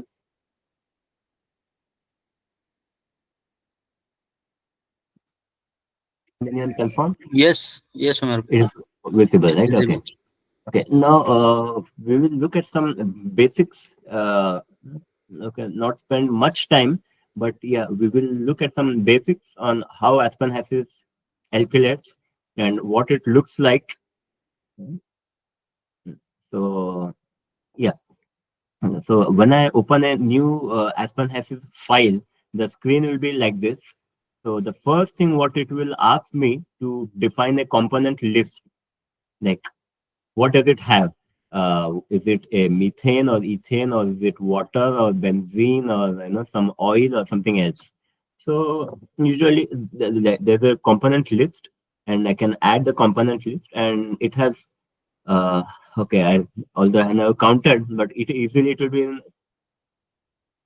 thousands. More than 1,000 components are available in AspenTech library, which can be defined. And yeah, let me just take some few components out of the components library. Suppose it is a gas, which consists of say methane, it's like methane, ethane, propane, iobutane, and butane, pentane. Okay, and it has slight components of decane. And besides this, I also take suppose carbon dioxide, then H2S, nitrogen, and water. So, okay, just randomly I'm defining some components, and yeah, I have all these components available in my fluid. So there is something called as a fluid package. Like fluid package, okay, I need to add the fluid package. And what is meant by a fluid package? What you can see over here, few things like acid gas, asthma steam, chow cedar, CPA, etc. So what are these? These are some fluid packages available in the AspenTech library. And what it does, each fluid package is a set of well-defined equations. Each fluid package is a set of mathematical equations based on which properties of fluids will be calculated by Aspen HYSYS. Now, one of the most commonly used and the most comprehensive equation in Aspen HYSYS is Peng-Robinson. A very quick look at what is Peng-Robinson equation. Let me just okay. Now I'll have to share the screen again. Okay, that is something what you can have a look at it. If online, if you just search Peng-Robinson equation, it is a set of comprehensive mathematical equations based on which some properties of fluids can be generated. Okay. So Peng-Robinson equation is the most comprehensive equation, and like equations differ.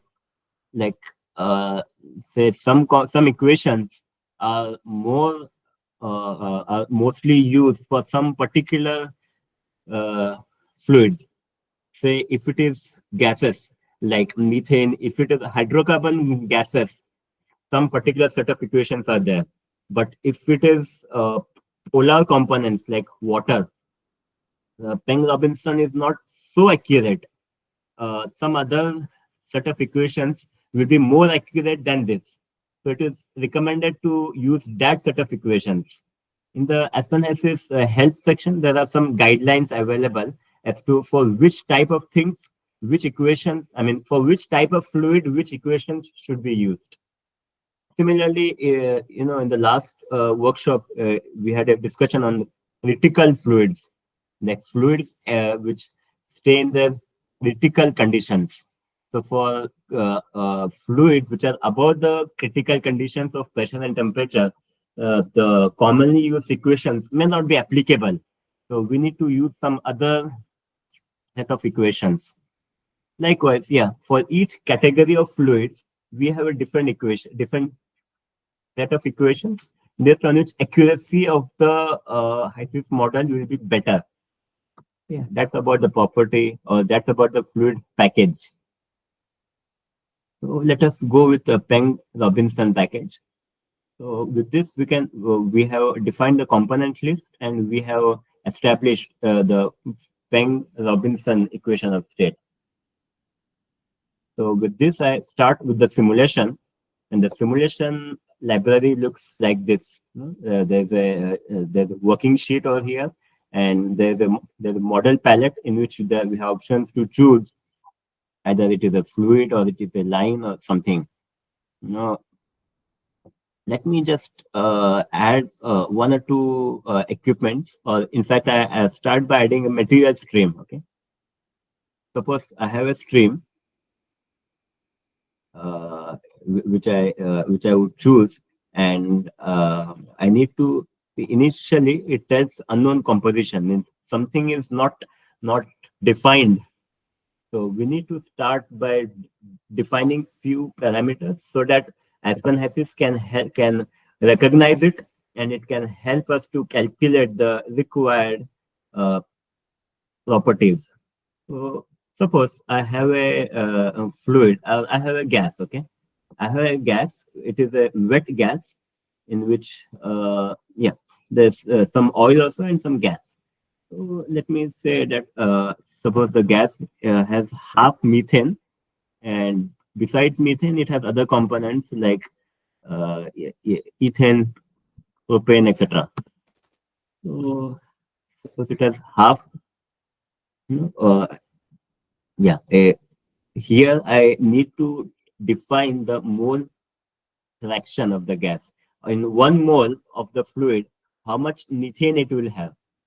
So I take it's half methane, and other half is a combination of all these: propane, isobutane, normal butane, and decane, suppose.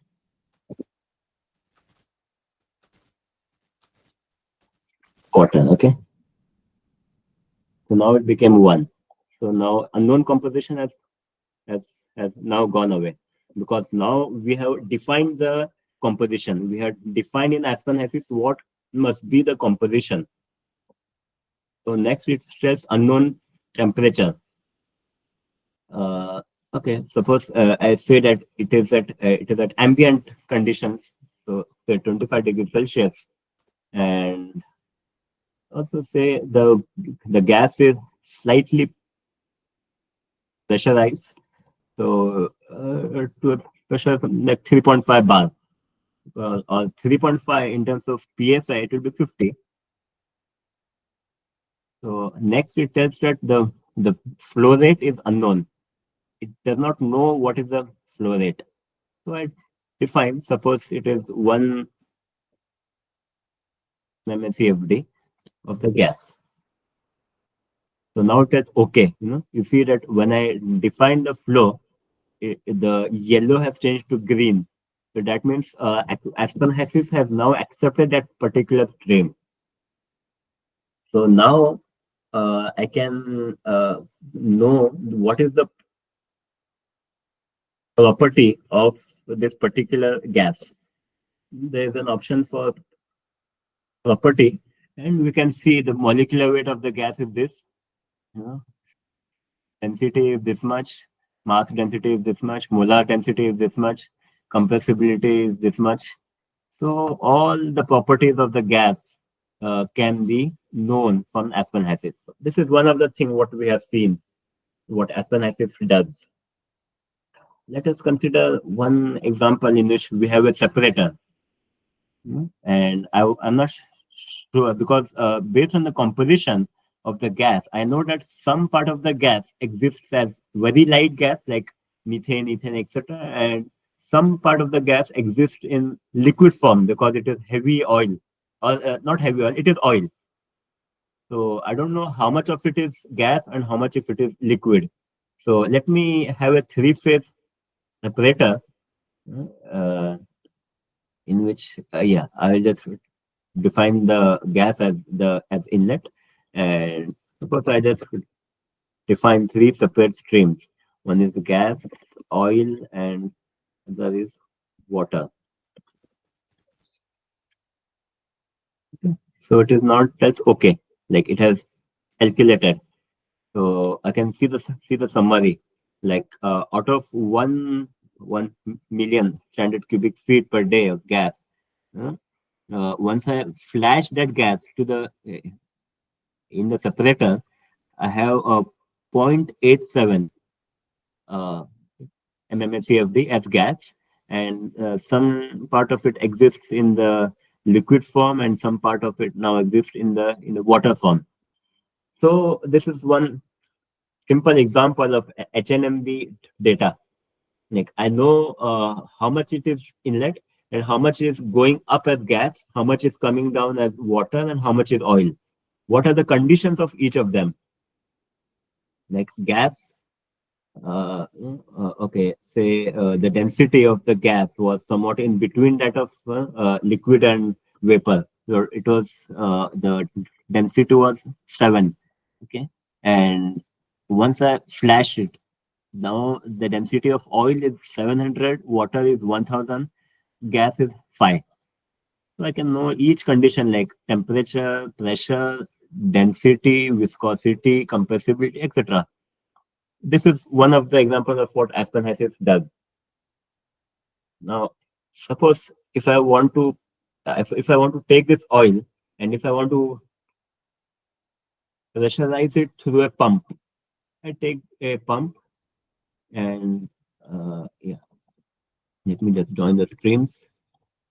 Suppose it takes in oil. What is the power required of the? What is the power requirement of the pump? That also I can calculate.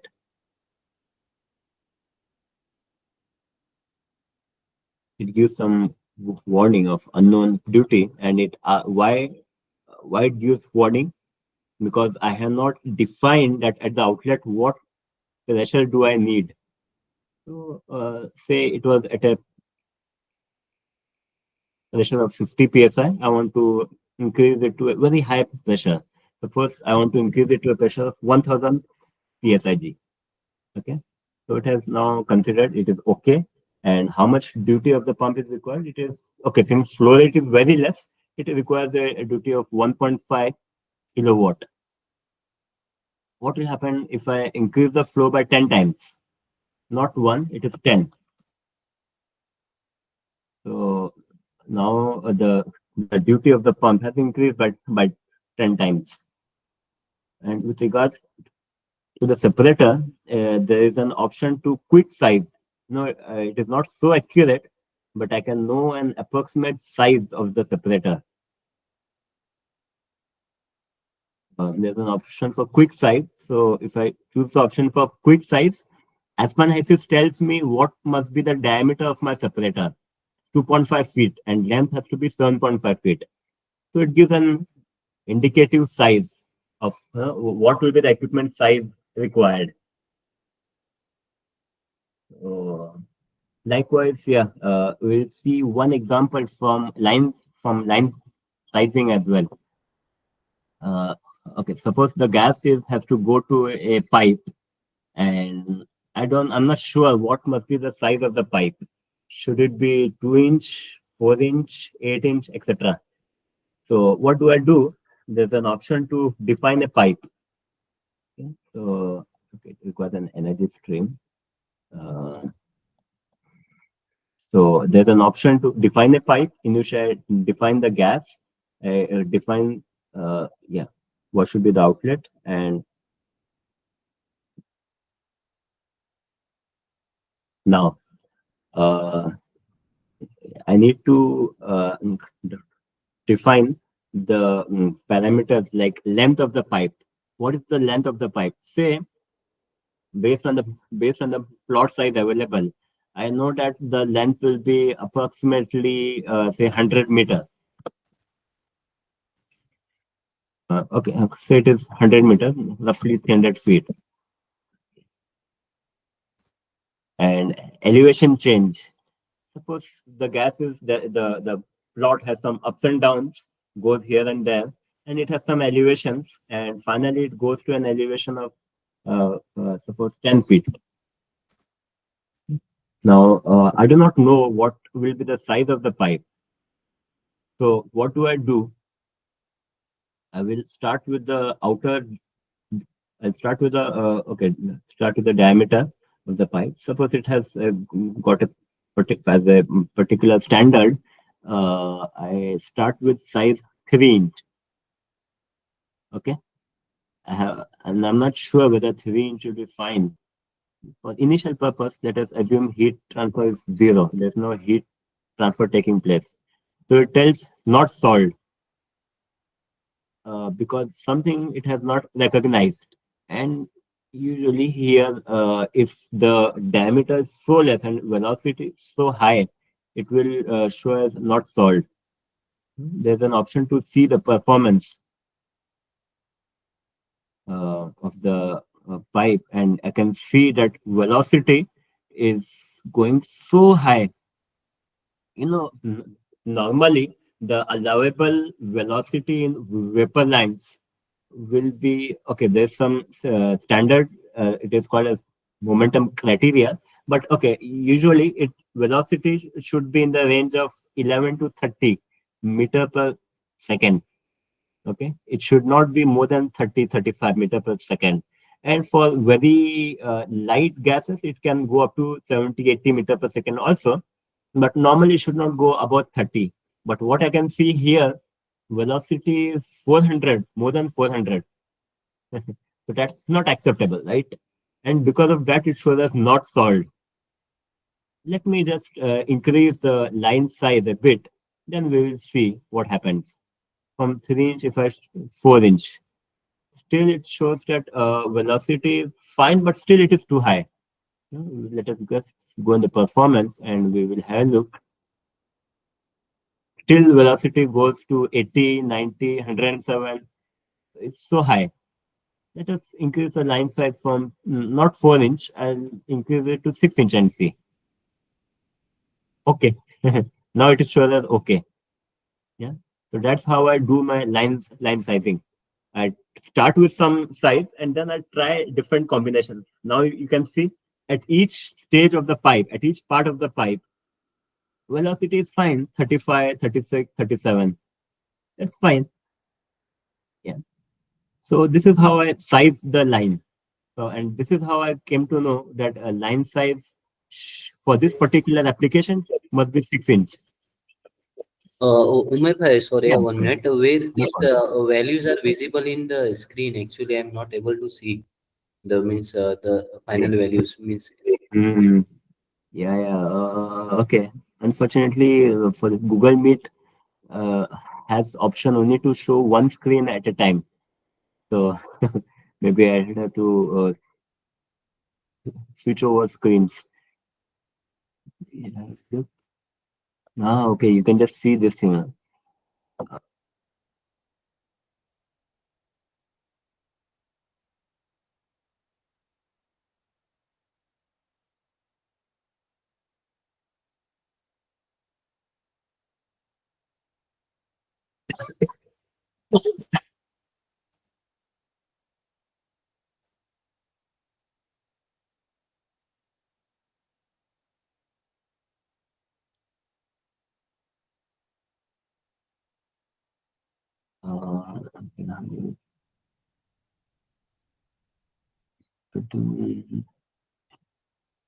Do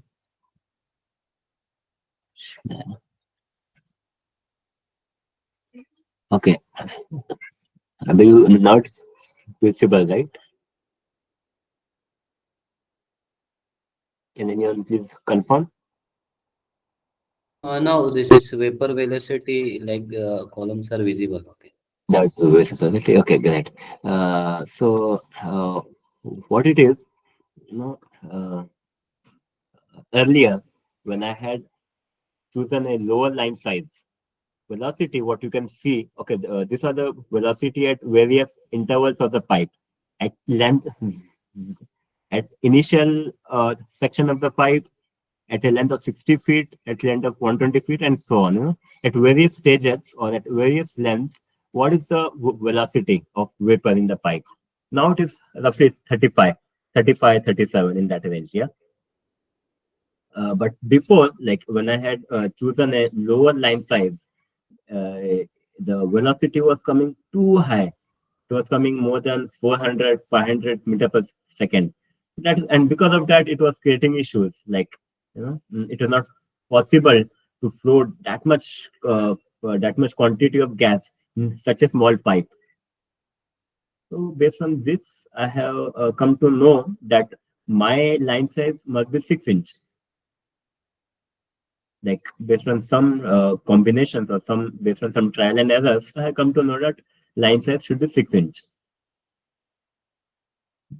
So this is one example of what Aspen Assist does.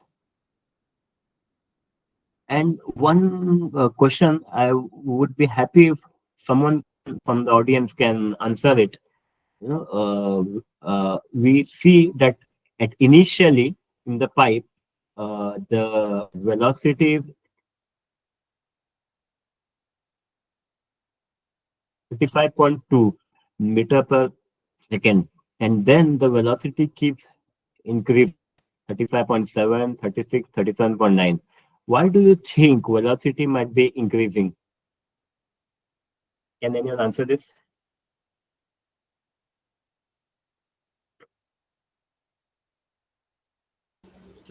Line size may increases. Sorry, line size may decreases the diameter of the line. Not really. Here, okay, in this particular example, line size stays same. But even though line size stays same, velocity keeps increasing. Why? This is my pipe. When it enters here, velocity is something. As it travels in the pipe, at each point, even though velocity, even though line size is same, velocity keeps increasing. So, any idea, any opinion? Why does it happen?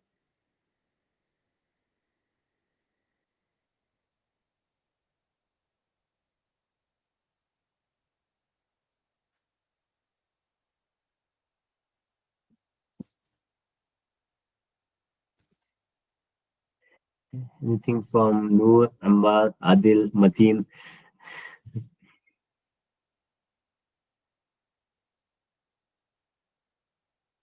Okay, let me answer it. If we see the density at each point, yeah, let me just stop this and let me share my screen for the property tab. Screen share option.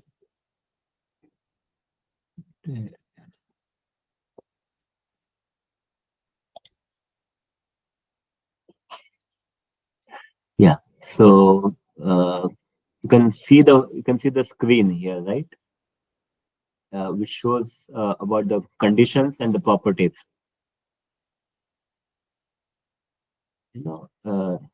So what happens, right?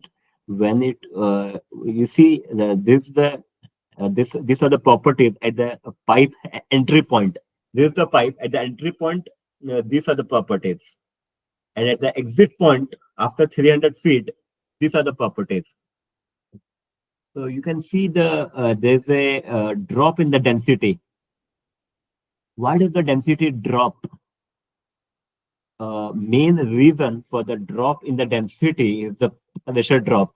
As we know that the operating pressure of gas or of any liquid in a line, it keeps dropping because of the frictional forces. It keeps coming down, right? If you see operating pressure was at the inlet of the line, it was 50 psi. And at the outlet, it has come down to 45 psi. Why? Because of the friction in the pipe, right? And at each point, since the pressure keeps dropping because of the friction effect, and if we correlate with the ideal gas law, PV is equal to nRT, we can correlate that as the pressure keeps decreasing for a constant mass of the gas or for a constant number of moles in the gas or in the pipe, the volumetric flow keeps increasing.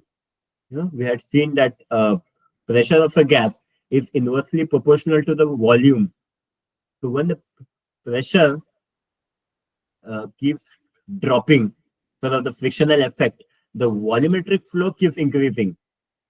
For a particular mass, if it was occupying a volume of 100, the volume after some length in the pipe, it will increase to 101, 102, 105, 110, and so on. And Now, since there's an increase in the volume,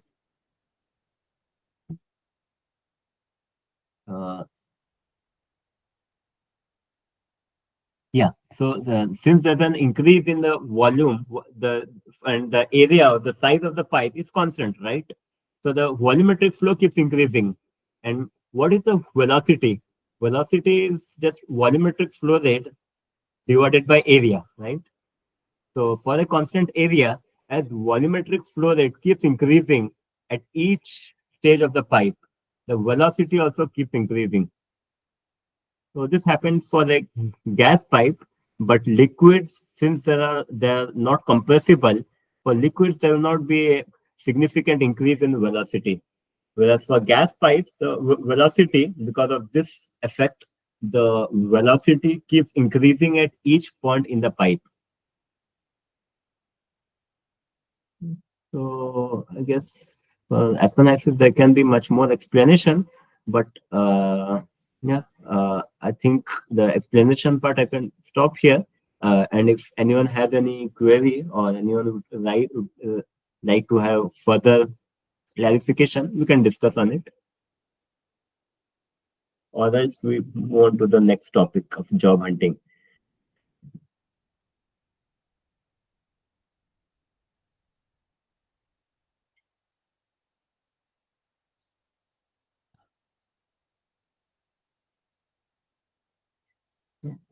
Please let me know if anyone wants to know more about any specific topic.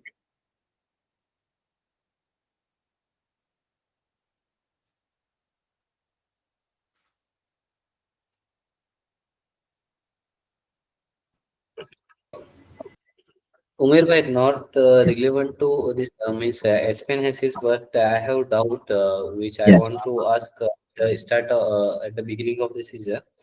Actually, I have doubt about selection and sizing of vacuum pump, and also for scrubber. Means when we choose which type of scrubber is required for our vending system, and when we choose the vacuum pump requirement, type of vacuum pump requirement. So if you have any guidelines required, means any guidelines available with you, please share with us. Yeah, okay, sure. I can just share it in, yeah.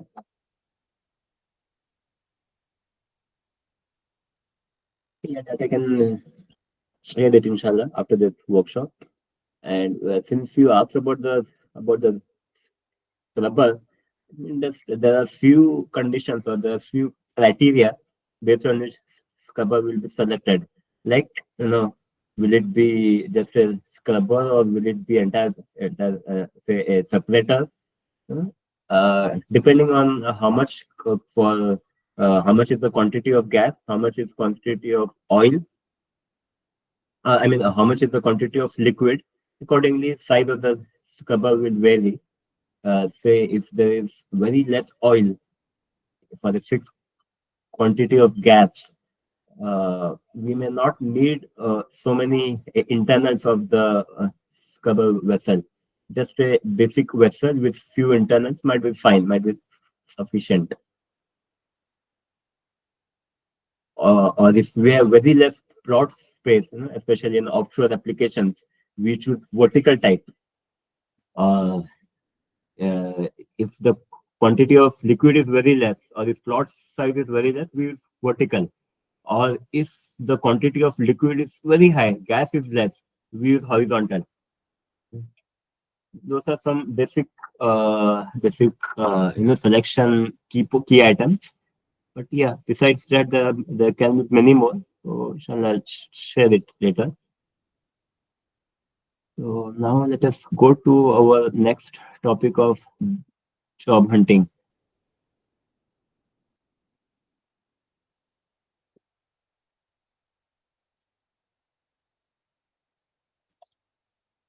Okay. So just please confirm the PPT is visible. Yes, Umar bhai, it is visible. It is visible. Yeah. Okay. Right. Okay. So as we all know that whatever we learn, either in terms of process plant design or any other topic, whatever new we learn or whatever we try to improve our knowledge, our ultimate aim is either to get a job, or if we are already having a good job, it is our aim is to do better in our job, or it is to do better in our business. It is ultimate aim is this, to be good at your work. So one of the topic, or one of the area on which to which all of us have to face, there's one stage of career life what everyone has to face is about getting a job, and about it is quite daunting in the initial stages of career. So I thought it good to have a discussion on that as well. So we'll be looking at few aspects of job hunting, like updating CV, applying for a job, etc. We'll also see about some typical interview questions what are usually asked. So start with this, with updating a CV. The first thing, whatever we start, or whenever we want to look for a job, the first thing what we need to do is update of CV. CV is just a document which you use to advertise your skills. We advertise what I know, what I'm able to do, what I had done in the past, what is my experience, what is my academic background, etc., etc. Everything will be stored in a particular document called as CV, or curriculum vitae. It is something which contains details of our experiences, expertise, qualifications, achievements, goals, and aspirations, and ensure for some tips for having a good CV. And first of all, ensure CV is consistent with the job being applied for.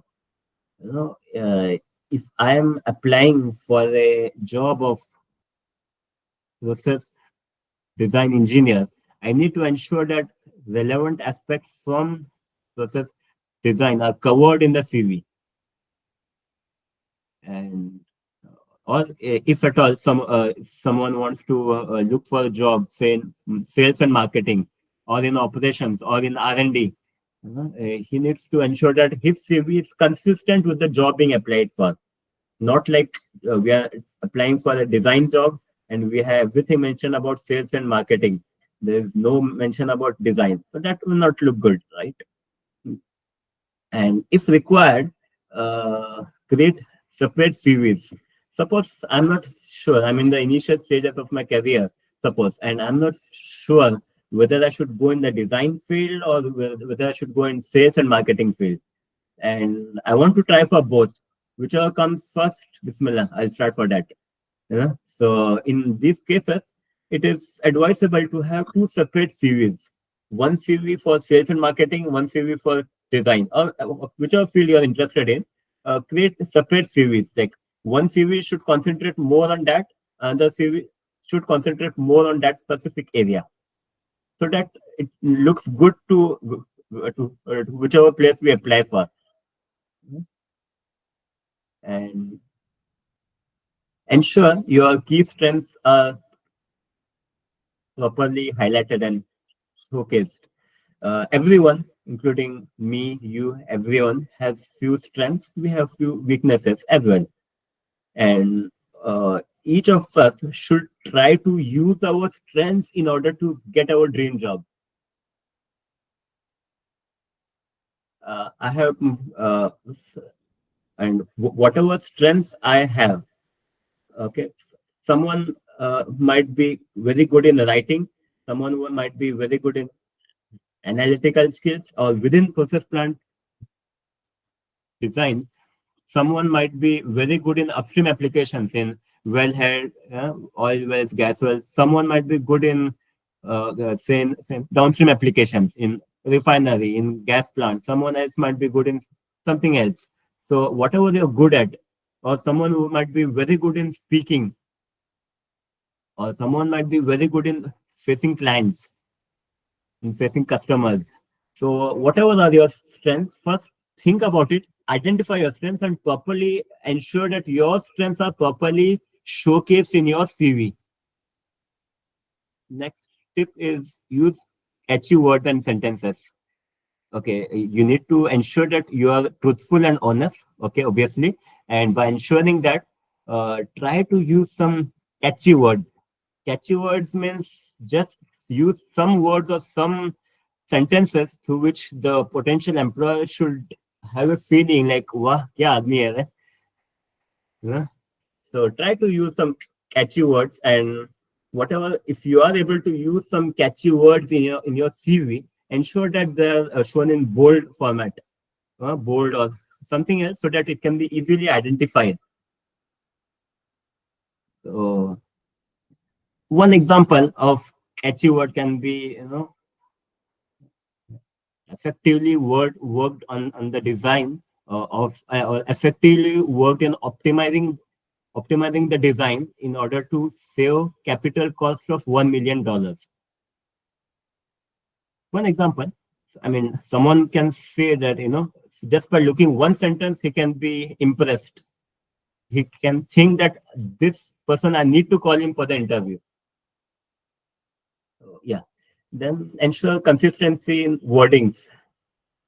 Whatever wordings you use, somewhere I use a process plant word, somewhere I use P capital, somewhere I use small, without any, there's no consistency in the wordings. Either no consistency in the wordings, or somewhere I use some Arial font, somewhere else I use Calibri font, or somewhere I use 10, font size of 10, somewhere else some other font size. So these things will not look good in your CV. So ensure consistency in wordings and consistency in the format. Yeah. Then ensure continuity in your career file, or ensure breaks are appropriately covered up. Suppose you have experience of, or it has been 5 years since you have completed your education, and when you make your CV for entire 5 years, the employer, there's possibility that employer will see from your past, okay, since you completed 5 years ago, you were in so and so company, so and so role, then you are in some other company, then here, okay, but in between there's a break of 1 year. What is that break? I mean, okay, there might be events in which we have lost our job, or we would have taken a career break for something personal, but ensure that it is properly covered up, or it looks good. Like in that 1 year, don't leave it blank. Somewhere, either in the career summary section or somewhere, you put something. I mean, whatever you have done, be honest. Don't simply put, but put whatever you have done, put something relevant to your career. Maybe you could say that, I had done some course in order to boost my career, or took some break in my career in order to focus more. Okay, took some break in career in order to focus on my long-term career aspirations, for example. And what were the activities what you would have done? Maybe in some other section in your CV, you could write 1 or 2 lines, just to ensure that the career breaks are not, there's no gap, like there's no ambiguity. Just by looking at your CV, it should be clear, like what the career break was for. And also ensure that your CV is reviewed by an expert. Normally, when we make a CV, we have to spend hours and hours, sometimes days and days, for getting a good CV made. And we see the CV several times, 10, 20, 50, 100 times we keep seeing the CV, and we miss some important things. Like, since we keep seeing the same thing again and again, we tend to miss out something.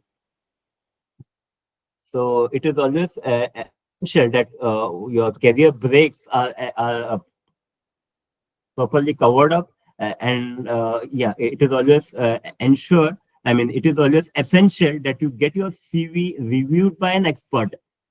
you could get your CV made by CV specialist. There are some companies which which specifically they make that's the business. There are experts available who make your CV. You can get it made from them, or you can get it updated from them, or the expert can be anything. Can be someone senior, can be your friend, can be your parent, someone who can have a third eye into your CV, or can say as a neutral eye. So he can get many more points which you would have missed out. Okay. Those are some things about updating CV. If anyone would like to add something more, please feel free.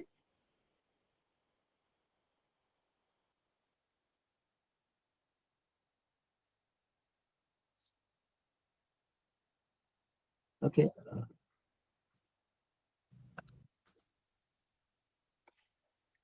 Assalamu alaikum, Mohammed bhai. I would like to add regarding the CV, but regarding the S Pen Hassis software, since it's a very crucial software, but Yeah, access of it is not possible by everyone. So, is there any chance we'll get it somehow, maybe crack version somewhere? If anyone on this call or maybe in friend circle is having, so how we can get that for the practice, especially who are not working in the oil and gas sectors? Is there any possibility? Personally, I'm not aware of it, although I'm aware that such options are available. So I believe let us have a separate discussion on that in our group later, so that if anyone knows about it, he can share some insights into it.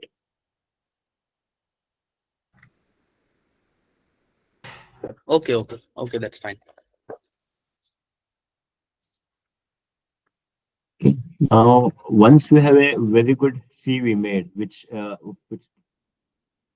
properly shows your career summary, your aspirations, your goals, your academic background, everything is properly done.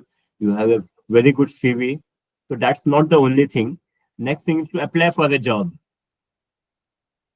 Based on my experiences, some guidelines, some tips, some do's and don'ts when you apply for a job. The first thing is, in fact, before this, the first thing what I would say is that make lots and lots of dua. That is the first thing what one has to do.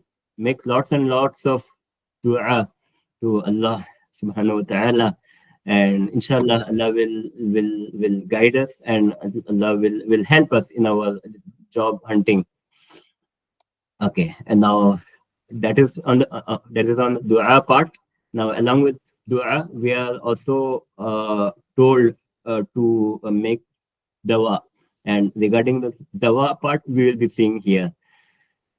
Okay, what is one of the thing, or what can be the basic thing when you start applying for a job, is to identify your area of interest and expertise. That is the very basic thing. You should first identify what I like.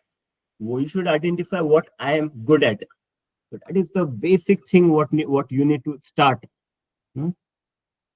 And because if you end up in a career, or if you end up doing a work which you are not really interested in, you might not have that motivation, or you might not have that much inspiration to continue working, or to keep. You will not feel excited about your work. So that is something is not good for your career. So you should start by first identifying what your interest is and what you're good at. That is the first thing. And next, it is highly recommended that you keep developing your skills. How to develop your skills? You can start by reading books, by reading codes and standards, online materials, or through some professional courses. Even if you have to do any professional course, before doing the professional course, it is essential that you first start on your own. start learning. There are so many options available online in using several platforms. We used to use Google a lot. Nowadays, the new options available like Chat GPT and so many other new options available. So you can make good use of them in order to learn more. Keep learning. Keep a habit of, every day I need to spend few minutes, maybe 5 minutes, 10 minutes to spend something more, to learn something new. Each day must be different. Be consistent in learning. And it is always recommended to do some professional course so that you learn under some expert. There's a difference if you learn on your own or if you learn under someone who knows about that subject. So it is highly recommended to do some professional course which is relevant to your area of interest. And okay, these are related to office jobs. If you are interested in the design job and all, you need to learn, search about it online and see, say, YouTube videos related to that. Do some courses. And if you are more interested in the field job, maybe you can also have some practical experiences on how to handle different tools. That is also something what you can consider. Then ensure a good CV, as discussed in the previous slide. And another important thing would be to explore various similar career profiles. Suppose you want to try for a job in process plant design. You know that there are many other people who are already into that field. There are so many people, there are so many process design engineers already working in the industry and who are already working or who are already a part of your dream job. My dream job is so and so, and some people are already doing that. So one of the things what you can see or what you can do, you can explore what they are doing. Use platforms like LinkedIn and other websites in order to learn about them, learn about what they are doing. And this is something what's entirely legal. There's no harm. I mean, there's nothing illegal in looking at someone else LinkedIn profile. I mean, that is some information which is available to the entire world. So you can have a look. Say if daily you have look at 2 or 3 identical profiles, and at the end of say 1 or 2 months, you will end up looking at say more than 50 or 100 profiles. So with that, you will get an understanding of what others are doing and what you have to do in order to be or in order to be like them in terms of career life. What you should study, what you should be good at. Suppose I know that if I want to work in the LNG industry, I need to have a good understanding of cryogenic units, compressor, refrigeration, and so on. So I need to look at identical profiles and what those people are doing. I need to have a look at that. That also really helps you, especially in the initial stages of your career. Now, once you have a good CV, once you have looked at what other people are doing, it is also essential to prepare a good profile in reputed job websites. The most important being LinkedIn, obviously. Then, depending on area to area, suppose if it is in the Gulf region, besides LinkedIn, the most reputed websites are Naukri Gulf and Indeed. And if it is India region, there might be something else. So you need to ensure that your profile in the key job website is up to date, because many times potential employers, potential companies who look for people, they search in LinkedIn, Naukri Gulf and all, and they search there and they choose the candidate or they shortlist the candidate whom they have found to be the best. So this is also quite common. So ensure that you have a very good profile made in job websites. Now, Also, it is essential that you keep exploring vacancies from job websites, references, and contacts. Now, sometimes companies will approach you based on your profile, or in most of the times you need to approach companies. Now, whether there's a particular vacancy in some place or not, you will come to know from places like companies, job websites, company websites, job websites, or sometimes through word of mouth from a friend or from some another colleague or from some other references or contacts. So keep exploring about vacancies from time to time so that you know that so and so place vacancy is there, and consistently keep applying for related vacancies. Well, if you are actively looking for a job, keep applying wherever you find related vacancies. Uh, Now, most important is this: never lose hope. Sometimes it happens that I keep apply, but no reply. Apply, but no reply. I mean, this is this is something what keeps happening. So many places I tried, but I failed. Now, khalas, I don't want to apply more. I'll do something else. I'll do some small business. I'll do something small. Don't lose heart. Don't lose hope. Be positive. Keep applying.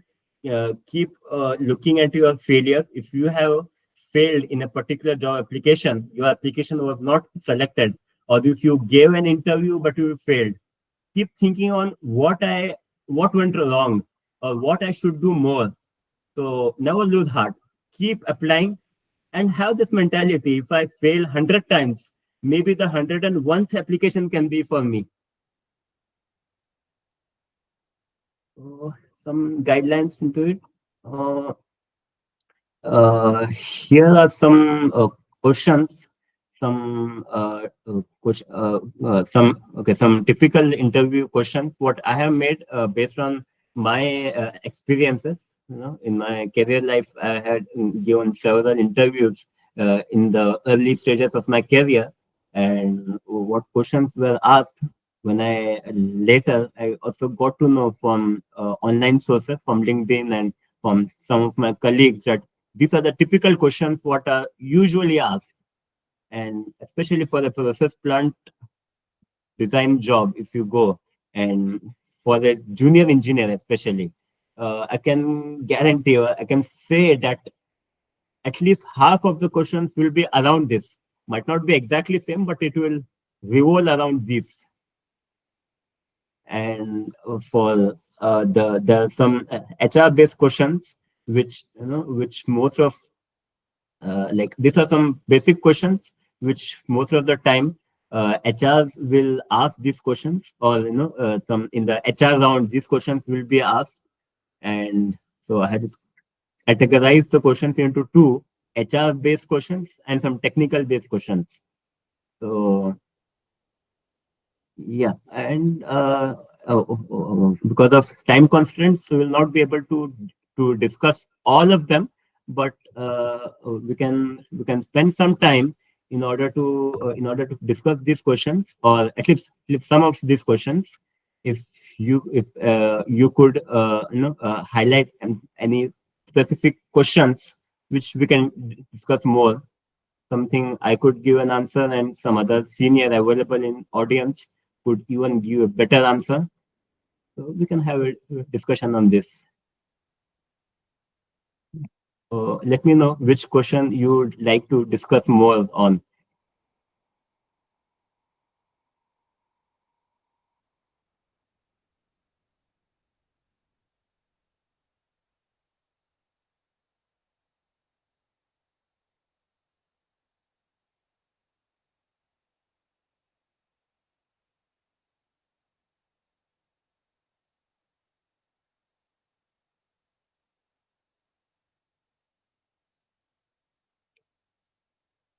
Yes, Umar. Assalamu alaikum. How are you? Walaikum salam wa rahmatullahi wa barakatuh. Alhamdulillah, I'm fine. Alhamdulillah. Yeah, I've seen few questions over here, and just to have a brief discussion, Yeah, maybe sure. we can speak about what are your strengths and weakness, because sometimes I see, we answer these questions and then we find that what we have said is not correct. So probably you can just explain on this one, and if any one of us has a better answer, then he can also share. And if there is anything else, also there is no problem at all.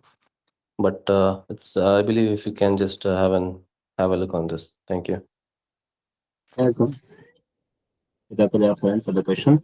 Okay. What are your strengths and weakness? This is one of the most commonly asked interview questions. Now, let us first see why this question is asked. Firstly, interviewers, they want to see really what is your strength and what is your weakness. Like they want to have the knowledge. Secondly, they want to have a confidence, like on how confidently you are able to speak, and how how upright you are, how confident you are. So uh, and yeah, you need to be very careful on the weakness part. Like, okay, every one of us has strengths, every one of us has weakness, but you should when you speak about weakness, okay, obviously there will be weakness in every one of us, but what you say and how you say it is very important, or it can be a trap. Whole interview went well, but in weakness, you said something which became a trap, and you are out from the interview. I mean, you end up not being selected.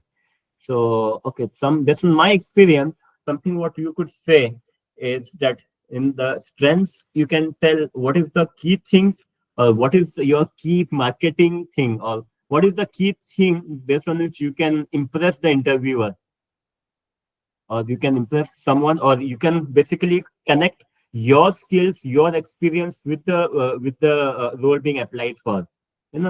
Suppose if you are going for a design based job, and if you are really good at it, you could highlight it that I have very good analytical skills with which I'm able to identify the design issues. I'm able to effectively identify the design issues.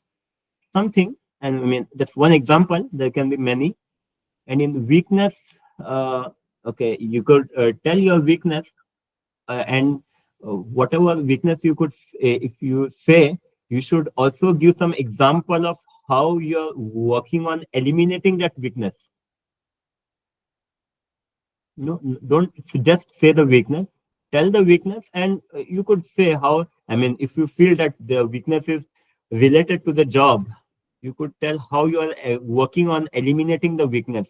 And you had some weakness, and maybe there's some lesson learned. Based on based on something, how you have overcome that weakness. Yeah, this was few guidelines based on my past experiences. Anyone could add to it, as there's no specific one word answer to this.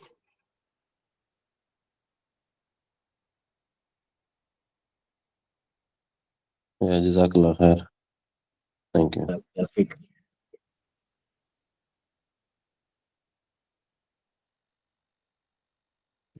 Any other question? I mean, is there any other question which anyone would like to discuss, either from this list or beside this list? If anyone has any other question, please feel free to discuss it.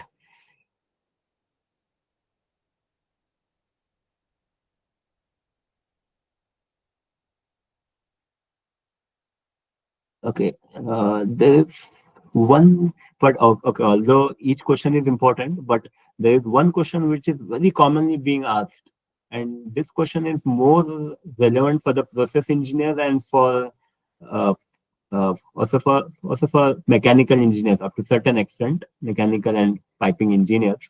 It is about the pump NPSH issue.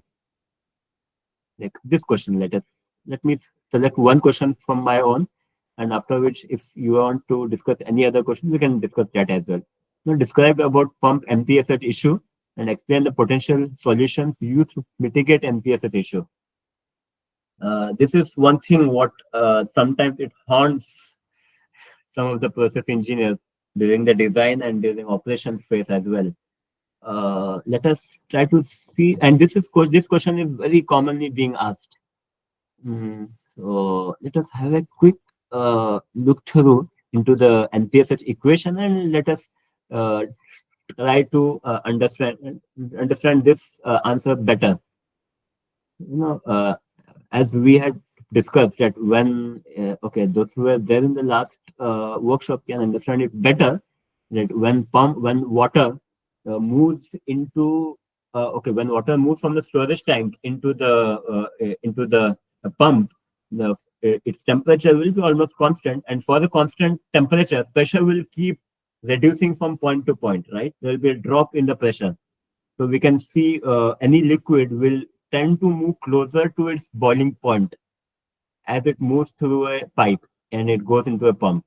So we can use this NPSH equation to know. Ultimate aim is to increase your NPSH available. So what you can do, either you can, if possible, you can increase the operating pressure of the suction tank, or you can increase the elevation, or you can increase the low liquid level in the tank, so that you have a higher head and higher NPSH available. Or you can dig a trench, put the pump in the trench, or you can increase the suction line size. That is about the suction pressure. If you can decrease the suction pressure drop by increasing the line size, that is something what you can do. Or if possible, you can vary the temperature. These are some things what can be done. These are this equation will help us to answer that question about NPSH issue. Okay, this slide will be shared after the workshop, inshallah. So we can have a look at it as well. So yeah, if there's any other question, what you would like to be discussed more?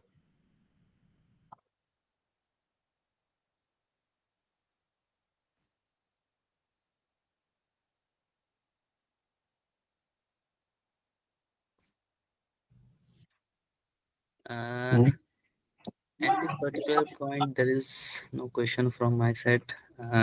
Thank you very much. This session was very informative, and Jazakallah Mir Bhai especially, and everyone. So if anyone has any question, please. Yeah, we'll be having a short question and answer round at the end. And one last slide is this is again applicable for all engineering disciplines, and bit more applicable for process engineers. What kind of companies you can apply for, or what kind of companies hire process engineers a lot. One of them will be some production based companies, like the companies which produce either oil and gas or chemicals or something else. So typically companies like ADNOC, Aramco, Bapco, Qatar, Chevron. In India, it will be Indian Oil, Hindustan Petroleum. So these are some of the companies. And besides this, there are some oil field service companies. Like these companies also usually employ many process engineers. And the maximum out of all are these companies. These are engineering consultancies or EPCs, which hire lots and lots of process engineers. I mean, just to have an understanding, just one company is Technip. I am aware that in one of their offices, just in one offices, they have more than 100 process engineers. So, I mean, these are the companies which do the design and the procurement and construction activity, and they employ the highest number of engineers. I mean, out of this list. Besides this, we have some companies which do the control system implementation. When we define the operation philosophy, the control logic, there has to be someone who implements it, right? So the implementation part is done by several companies. These are some of the top companies in that kind. Besides this, there was one more list which was missed out. It is about some manufacturing companies, companies which manufacture vessels, companies which manufacture separator, heat exchanger, etc. those companies also require process engineers. So yeah, that was about it. And lastly, we spent some time for question and answer. If anything, if from the start of the workshop till the end, if anything pertaining to the workshop, if you have any question, please feel free to ask. We can have a discussion on that as well.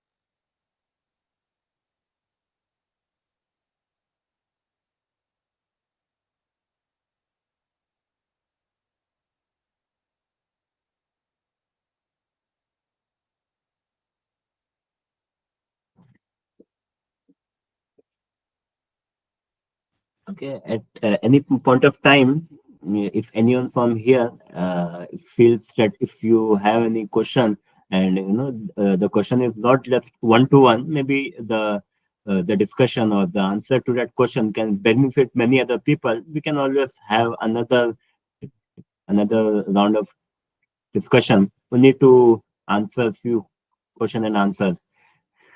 I mean, we need to answer a few questions. Perhaps we can have one more session. Might not really require a very long session. Maybe we can, at some point of time, we can keep a session of 1 hour, half an hour. Some of the answers, if I'm able to answer, well and good. If not, I can try to connect with the relevant people who are available in our group, so that they can answer it in a better way. So, I mean, at any point of time, if someone feels that we should, we should have one more round of discussion just for a few question and answers, welcome. You can just approach to us in the group, and yeah, we can arrange one more round of session, inshallah. So once again, Jazakallahu khairan for all those who attended these workshops, and we hope that this workshop will be instrumental. It will be beneficial to our community, to our people, and especially to the juniors who want to learn something, who want to learn about the process engineering part. They can, as recording of the past two workshop was shared, this will also be shared. So inshallah, if this will be a good, this can be a source of information if anyone wants to learn about the basics of basic aspects of, about the process engineering design. And yeah, some material.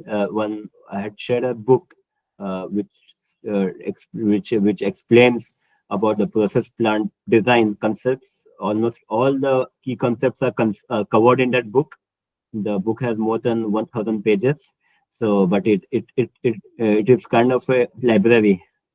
I mean, it is quite useful if you want to learn any concept related, either it is about a separator, column, heater, heat exchanger, equipment, control valve, safety valve, etc. Even not just about the process aspects, it also covers the general engineering aspects, like about the project life cycle, about the project stages of the project.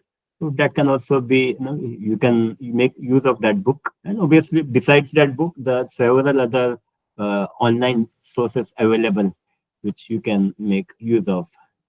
And lastly, I would also like to request you, if anyone feels that you have a good source, you have good knowledge and experience about a particular field, can be about the process engineering aspect, or can be instrumentation automation, can be piping, or can be something about HSE. Please feel free. I mean, not feel free. I would advise you. I would recommend you to have another workshop, or you can conduct, or you can take lead in conducting any workshop in which you can cover these items, so that your knowledge is shared is not only with you, your knowledge is shared with the community, so that others can make use of your knowledge, and what we will get, what inshallah we will get reward in akhirah. So I would once again request you to do something for our community, especially for the juniors. Yeah. Once again, I would like to thank our admin, Sarfaraz Bhai. Okay, he's currently not here. He was here some time back, who has enabled us all Kokni engineers to gather in one platform, through which we are able to share our knowledge, share vacancies and other details. And Jazakallahu khairan everyone for joining. Hope to see you again in some other workshop. Yeah, Jazakallah khair, Umair, for your time and efforts, and thank you very much. Inshallah, we'll see you later soon, inshallah. Okay. Assalamu alaikum. Alaikum salam wa rahmatullahi wa barakatuh. The recording. Okay, Jazakallah Umair bhai for this session. Barakallahu feek.